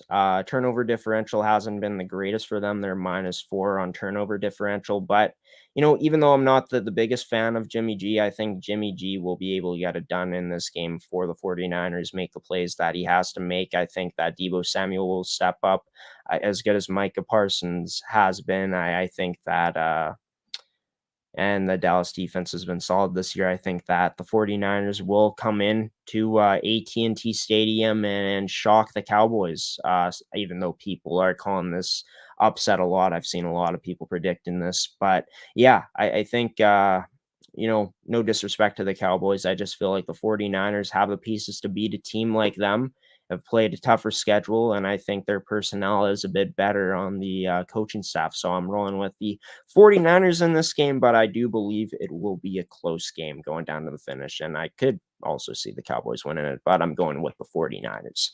Going into what I think is going to be the most entertaining game of Wildcard Weekend, going down on Monday night, is the Los Angeles Rams and the Arizona Cardinals. But who am I going to go with? I think that the Los Angeles Rams will win this game based off of coaching, a coach that's been known as or regarded as one of the best coaches in the National Football League. Coach that's, coached a team to a Super Bowl, and a coach that got a guy like Matt Stafford to come in. And Matt Stafford, even though he's been shaky to end the season and he's been shaky at times, loaded him, brought him in on a team with a lot of offensive talent, a team that's added Odell Beckham Jr. that has been very good for this Los Angeles Rams team. Cooper Kupp, who statistically has been the best receiver in the league this season based off of stats. The Rams run game isn't the best, and their defense hasn't, been as dominant as last season. Actually, far from it, looking based off of the stats and the points that they've given up. But, Jalen Ramsey is, I think, still the best corner in the National Football League. I think that Aaron Donald is still probably, up there. Well, he is up there for one of the best defensive players in the league. You could probably make the argument that maybe he is in this season. Of course, you got guys like TJ Watt, Darius Leonard, the list goes on for players defensively in this league. Just so many good players on the defensive side of the ball in the NFL. But as much as I'm a fan of Kyler Murray, as much as I'm a fan of this Arizona Cardinals team, I just think that the Cardinals have had some late season woes. They've lost 4 of their last 5 games. The Rams have been trending in the opposite direction. They've been 4-1 in their last 5 games. And you just look at the Rams offense, it's really good. Tied 7th for points per game in the league, 9th in total yards per game, 5th in passing yards per game. The only downside is their their running game, 25th ranked in the league in terms of points, rush yards in the league. But you look at this defense, I think this defense is going to step up. This is one of the best rushing defenses in the league when you talk about rush yards given up per game. And you look at the Cardinals, like I said, I'm a huge fan of Kyler Murray. I'm a huge fan of the weapons that this team has, but this team is also missing DeAndre Hopkins, and not having him in this game, I think, is going to be the biggest factor. You're going to need a game breaker, even though guys like Christian Kirk have been very good, and the guys that they have on this offense, I don't think they'll be able to beat the Rams in this game coming up. I could be wrong. I think this will be a very close game. Like I said, I think it'll be the best game of wildcard weekend, but I think it's just the running defense for the Rams that I think is going to play a huge factor as well. I think that they're going to put up a game plan that they're going to try to contain Kyler Murray, and I think they will have success doing that as the game goes along. I think Kyler Murray will get his chances, will get his shots, of course, but I do believe the Rams will be able to find a way to contain him and to contain this Cardinals offense. And I think that even though the rushing attack from the Rams hasn't been so great this season, you look at the Cardinals defense, their Achilles heel has been their rushing defense, as they've given up 114.8 rush yards per game, which is 20th ranked in the league. Their defense, besides that, has been solid this year. But it's going to come down to, is Matt Stafford going to make any stupid mistakes? Can the Rams be able to limit and contain Kyler Murray, keeping him in the pocket? And, I think coaching is going to be interesting as well. And I think that Sean McVay does have the advantage on Cliff Kingsbury, especially since this is Cliff Kingsbury's first ever playoff game coach. And I think experience matters. So I'm rolling with the Rams in this one, in a close game.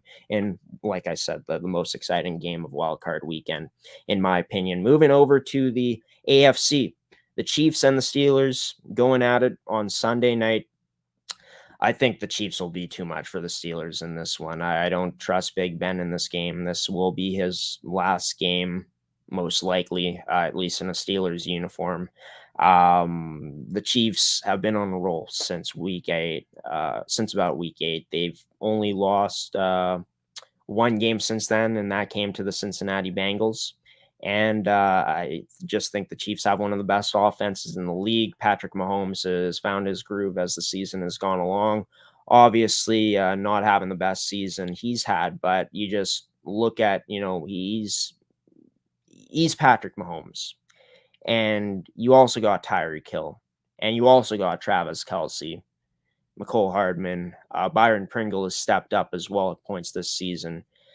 The only question is, can the Chiefs run the ball? Well, they've been able to do that at points this year. Their defense has improved throughout the year as it's gone along, and I just think that they'll be too much for the Pittsburgh Steelers to handle on Sunday Night Football, to be honest. But yeah, that's who I'm going with, the Kansas City Chiefs. And then moving into the Saturday matchups, talking about the next matchup, which is going to be happening on Saturday night, the New England Patriots and the Buffalo Bills. This game will be played in Buffalo, of course, Buffalo being the 3rd seed. And you look at Buffalo, one of the best offenses in the league and the best defense in the league this season. As great as Bill Belichick is as a coach, as good as he is at being able to coach his teams to victory at a very high level, probably the best coach of all time. You got a rookie quarterback in Mac Jones, and Mac Jones has been, he's showed some good things this season, but he also hasn't been, the best at points this season. And I just feel like Buffalo in this game, will be at home. I think the home crowd will, be fired up, and Bills Mafia Nation. You look at the Bills, their offense that they have. Knox, their tight end, has been fantastic this year for them. Stephon Diggs has been great. Cole Beasley has been great, and they got one of the best QBs in the league as well, and Josh Allen. This defense has been really good as well. The one thing that the Patriots might have success against the Bills, though, as they did earlier in the year, is their running game. The Patriots, the best part of their offense is actually their running game, 126.5 rushing yards per game, 8th in the league. I think this will be a close game. The weather could have an impact on this game, as I've heard. And, but I don't think it'll be the same type of game as we saw back in Buffalo's home field, back when they played the Patriots, when the Patriots ran the ball so many times and Mac Jones only threw the ball 3 times. That could happen, but I think that the Bills will be able to overcome it this time. I think they'll game plan a lot better for it. I think they'll stack the box a lot more in that game. And I just think that, with Mac Jones's inexperience, with Josh Allen, playing at the level he's playing at this season, with this offense playing at the level they're playing at, the defense playing at the level out as well that they're playing at, I think that this will be a win for the Buffalo Bills in this game. It'll be a close one, I think. I think that it could come down to the wire, but I think that the Bills will end up getting the victory come Saturday night. Now, the first game to kick off things is going to be the Cincinnati Bengals and the Las Vegas Raiders. The most surprising team in the league, I think, this season has been the Cincinnati Bengals, because they won their division. Joe Burrow is a top 10 quarterback, no question. You could argue he could even be in the top 5 this year, top 7 even. So many good options for him to pass to as well. Jamar Chase, I think he's run away with the Rookie of the Year award, the Offensive Rookie of the Year award.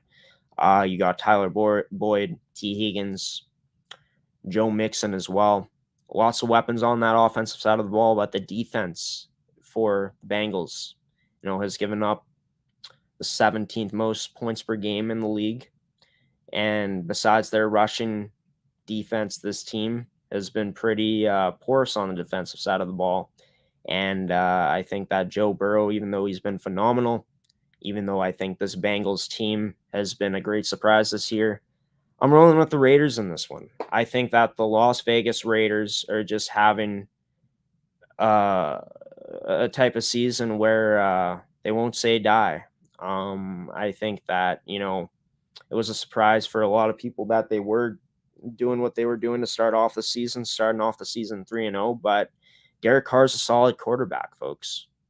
And this team has weapons on the offensive side of the ball. This team has been through so much adversity in the season already. John Gruden, the email's getting linked. He had to, resign. I believe he resigned. He might have got fired, but I believe he resigned. Henry Ruggs losing a young promising receiver to a stupid decision. And I've talked about that already. I won't touch into that much more. But, a team that's been resilient all season, a team that's been battle tested through the situations, through the things that they've had to go through.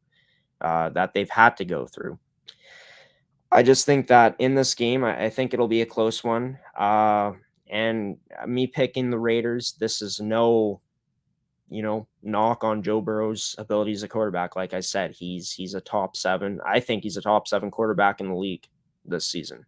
I truly do. I think you could make the argument that he's a top 5 quarterback in the league this season. And that offense is loaded. And they're going to be a scary offense to play for seasons to come if they're able to keep it together and continue supplying Joe Burrow with talent. But I think the Raiders in this game, I think that Derek Carr will do the things that he needs to do to win this game. I think that the Raiders will come to play. And, the defense, yes, hasn't been the greatest this season. In fact, they aren't the greatest defense. They've turned the ball. This team has turned the ball over quite a bit. -9 turnover differential. Maybe they, have not had as many turnovers. I'm not sure, but I think in this game, with the inexperience that the Bengals have as a team going into the playoffs, even though the Raiders do have an experience as well, I think that the Raiders will go in and pull off, I guess, an upset, a 5th versus 4th seed team. You can argue that maybe it's not an upset, but I think that Cincinnati has been the better team this season. I think that the Raiders, I'm going based off of just, I just have this feeling that the Raiders come out with this win based off of everything they've gone through, everything that they've overcome this season. And they've been playing really good football at points this year, too. I think that Derek Carr, when he needs to, will make the clutch plays. Not saying Joe Burrow won't be able to, but I think that Derek Carr will get the job done this weekend coming up. And, who knows, if Joe Burrow gets hot, it could be game over for this Raiders team very early on. But, yeah, I'm rolling with the Raiders in this one. And in a tight game, I think it'll be a tight game against the Raiders and the Bengals. So that's my NFL predictions, everybody, for the wild card weekend, Super Wild Card weekend coming up here in the NFL.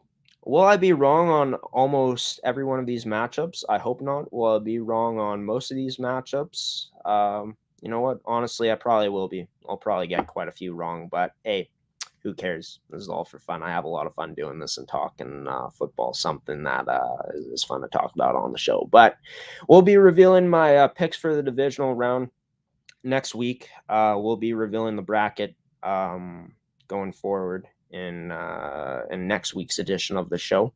So stay tuned for that. I'm going to have reactions on Wildcard Weekend and the games that happen coming up next week here on Rise and Shine. But ending off with this rant, the Indianapolis Colts, my favorite football team, missed the playoffs. They were 9-6 after that game against the Arizona Cardinals. That was their 3rd straight victory against playoff caliber teams. They beat the Bills. They went on a bye. And then they beat the Patriots at home, which was huge. And then they beat the Arizona Cardinals with a bunch of guys out due to COVID. And let's take a look at it. I'm trying to remember here the schedule. So sorry, they didn't win 3 in a row, but they beat the Buffalo Bills. They showed wall against the Buccaneers. They win in dominant fashion against the Houston Texans, like expected. They go on a bye week. They beat the Patriots at home, 27-17. 22-16 win on Christmas against the Cardinals when they were undermanned. Carson Wentz had his best game of his season then. And then what happens in the next 2 weeks? You lose in a close one to the Las Vegas Raiders, who the Las Vegas Raiders, a playoff team, right? But you look at it, the offense, Carson Wentz couldn't get it done. Jonathan Taylor, yes, rushed for 108 yards, but, the defense in that game for the Colts, looking at it, gave up 326 yards. So, you look at it, it was a close game. The Colts ended up, I believe, tying the game in that game. I'm trying to remember. Just looking at, the Colts tie that game. And then, of course, Daniel Carlson makes a game-winning field goal from the 33 yards away with 2 seconds left in the game. So no big deal, right? The Colts, they need a win in these last 2 weeks to make the playoffs. They're playing the Jacksonville Jaguars on the road, a place where they have not had success in a very long time, playing Jacksonville, a divisional rival. The playoffs are on the line. You're playing a 2-14 team, a team that ended up finishing 3-14 because you lost to them, and still ended up getting the number 1 pick because they suck. That team has been in shambles this season. They've been absolutely atrocious. You got one of the best defenses in the league in terms of taking the ball away.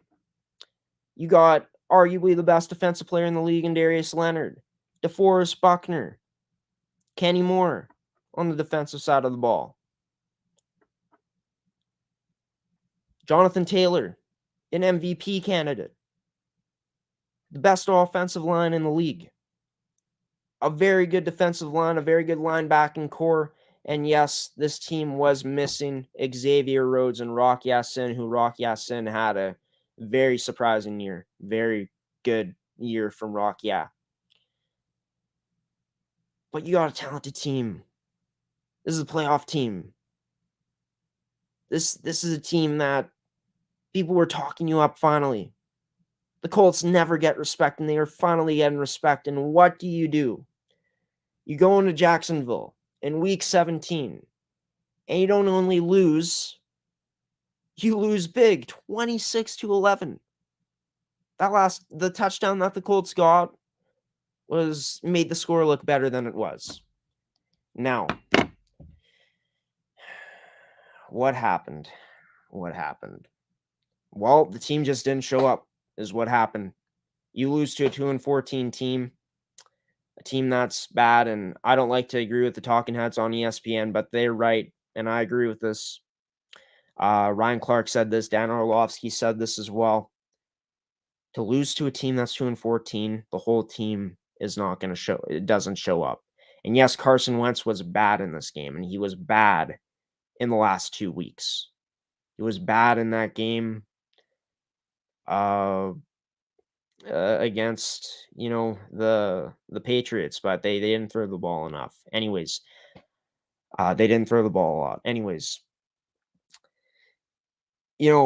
I've been backing Carson Wentz this season, saying that, he's been playing as a good quarterback, and he was playing as a good quarterback. But these last 2 weeks, I cannot defend him. In the last 2 weeks, the Indianapolis Colts had my team, Carson Wentz, 16 for 27, 148 yards, 1 touchdown against the Las Vegas Raiders. Last week against the Jacksonville Jaguars.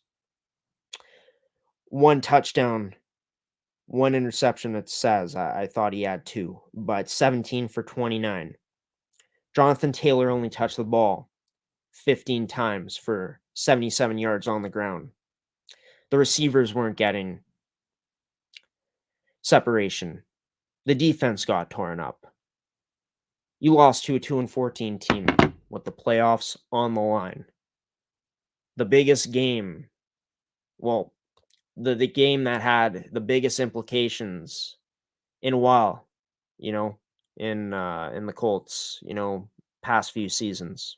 To make it to the playoffs, to have a chance to potentially go on a run and shock the world. And what do? You fall flat on your face.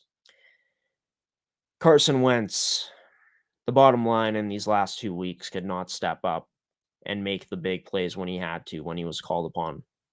Frank Reich, you need to run the damn ball, man. That's the motto. You have the best running back in the league.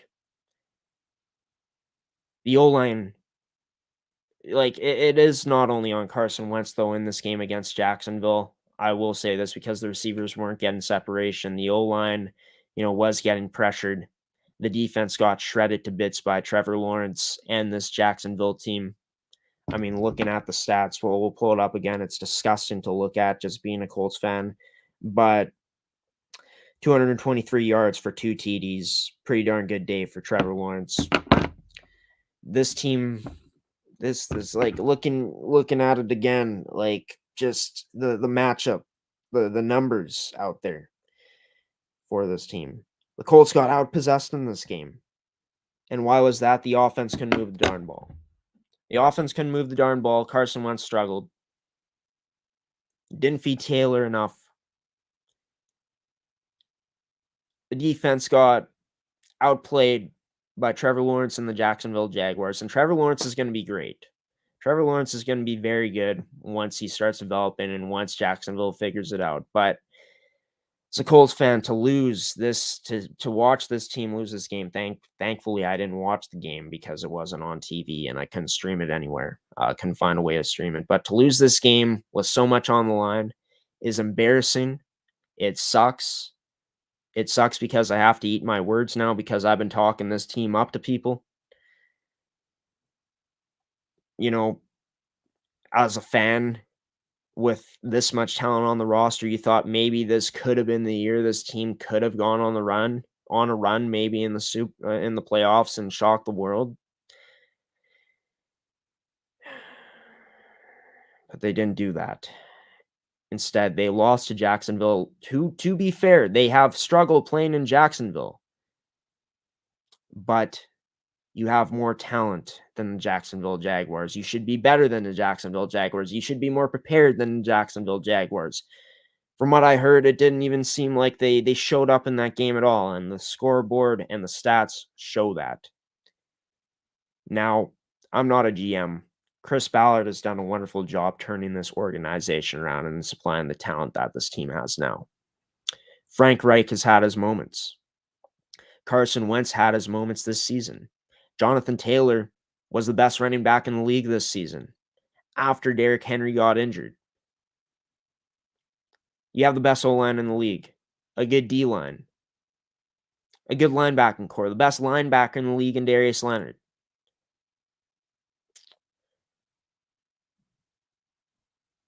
You know, your secondary at times was forcing turnovers even though you got burned at points in the season. You had good special teams. You have built such a good team in Indianapolis on paper, but yet this team falls apart when it matters the most. They won big games, yes, but they couldn't win the biggest games that mattered against an inferior team like the Jacksonville Jaguars. You get one more year of Carson Wentz, in my opinion. I want to believe in him. I want to hope he can do his thing. He had his best game of the season against the Arizona Cardinals, making some really nice throws. That second touchdown was amazing. But he let Colts Nation down. This whole team let Colts Nation down collectively. I don't know, unless you go out and get a Russell Wilson, I don't think it's worth it to move on from Carson Wentz next season. I think there's a lot of things to assess for this Colts team during the offseason. Jim Irsay says a big change needs to happen, but when has that ever happened in the past years with the Colts, except for when he brought Chris Ballard in and he changed the culture of this team? This team has good pieces. They seem like they're close. Maybe they're a quarterback away. I think that could be true. I think it might be true. I honestly think, I'm just at a loss for words. It sucks. But the funny thing is, as a Colts fan, going through everything from finally having Andrew Luck back to him retiring, which, I totally back him on that 100%. I know people say he quit and all this. Look at the guy's injury history. He lost the love for the game. But this team has built one of the best O-lines in the league who didn't show up.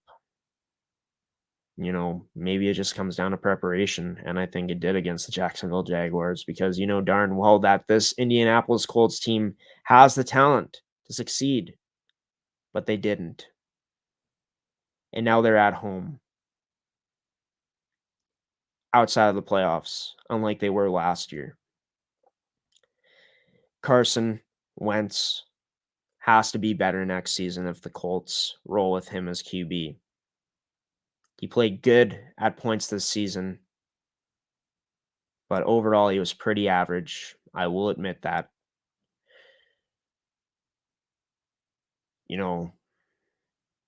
Frank Reich has to step up as a play caller. This team needs to get prepared better. to come in and win big games like this that you need to win to get into the playoffs. And yeah, I'm just rambling. I'm losing my train of thought. I'm just going to end it here. It sucks. It sucks being a Colts fan. I'm not going to lie. It's, yeah, I did expect this to happen, though. I had this feeling because they were being talked up. They never get talked up. People actually expected them to do something, and they didn't. As nice as those wins were against the Buffalo Bills, the New England Patriots, and Arizona Cardinals, it doesn't mean anything now because this team is done. They're finished. They're sitting at home. And yet another year where Colts Nation, fans like myself, are disappointed and left wondering, where do you go from here? Because Chris Ballard has built this team with talent.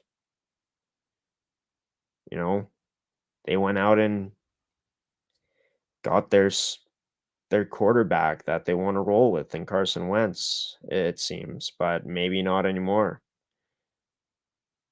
You drafted a phenomenal running back. But yet, this team failed and did not exceed expectation. They went way below exceeding expectation, actually. And, you know, I'll say it again. I expected this to happen because as a Colts fan, you can have nice things.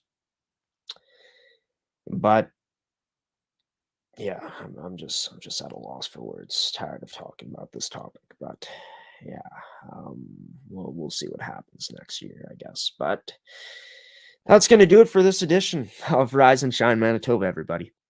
Thank you so much for tuning in and watching the show on this Wednesday morning. I know it's 12:22 p.m. at this point, so you know, have a wonderful rest of your guys' day. Have a great afternoon. I want to thank Harry Siemens, Gordie Tumilson, and Lorena Mitchell for coming back and doing, you know, for her coming back and doing the Solar Report for the first time in a while, the first time in 2022. Going to be great to have her on the show here moving forward to the foreseeable future, doing the Solar Report here and giving us some good inside knowledge on what's going on in the industry there and everything that goes on there. And, you know, of course, special thanks to Harry Siemens, like I said, for joining the Farm Report, as well as Gordie Tumilson, goalie coach and marketing director of Pilot-Mound Hockey-Academy, for joining the show on this Wednesday morning. My apologies on the bad connection there once again. I want to thank Seth Rach for joining a very long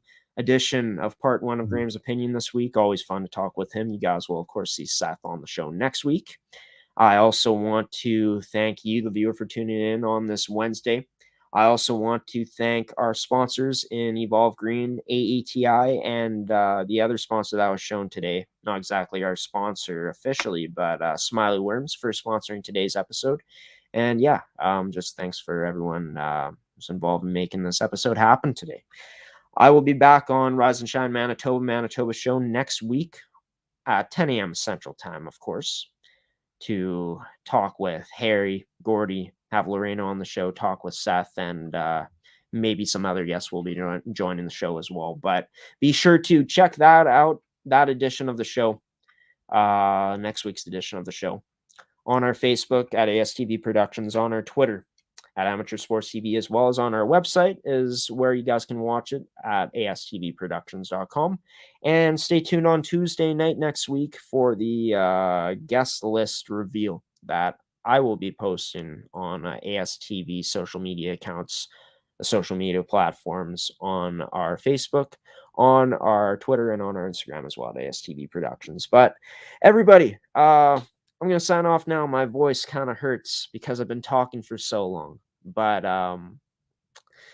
yeah, until next Wednesday, folks, have a wonderful rest of your Wednesday. Have a wonderful rest of your week. Have a wonderful weekend as well. Stay safe out there. Stay warm. And until next week on Wednesday, everybody, I'll see you then. Peace out, everybody. Take care.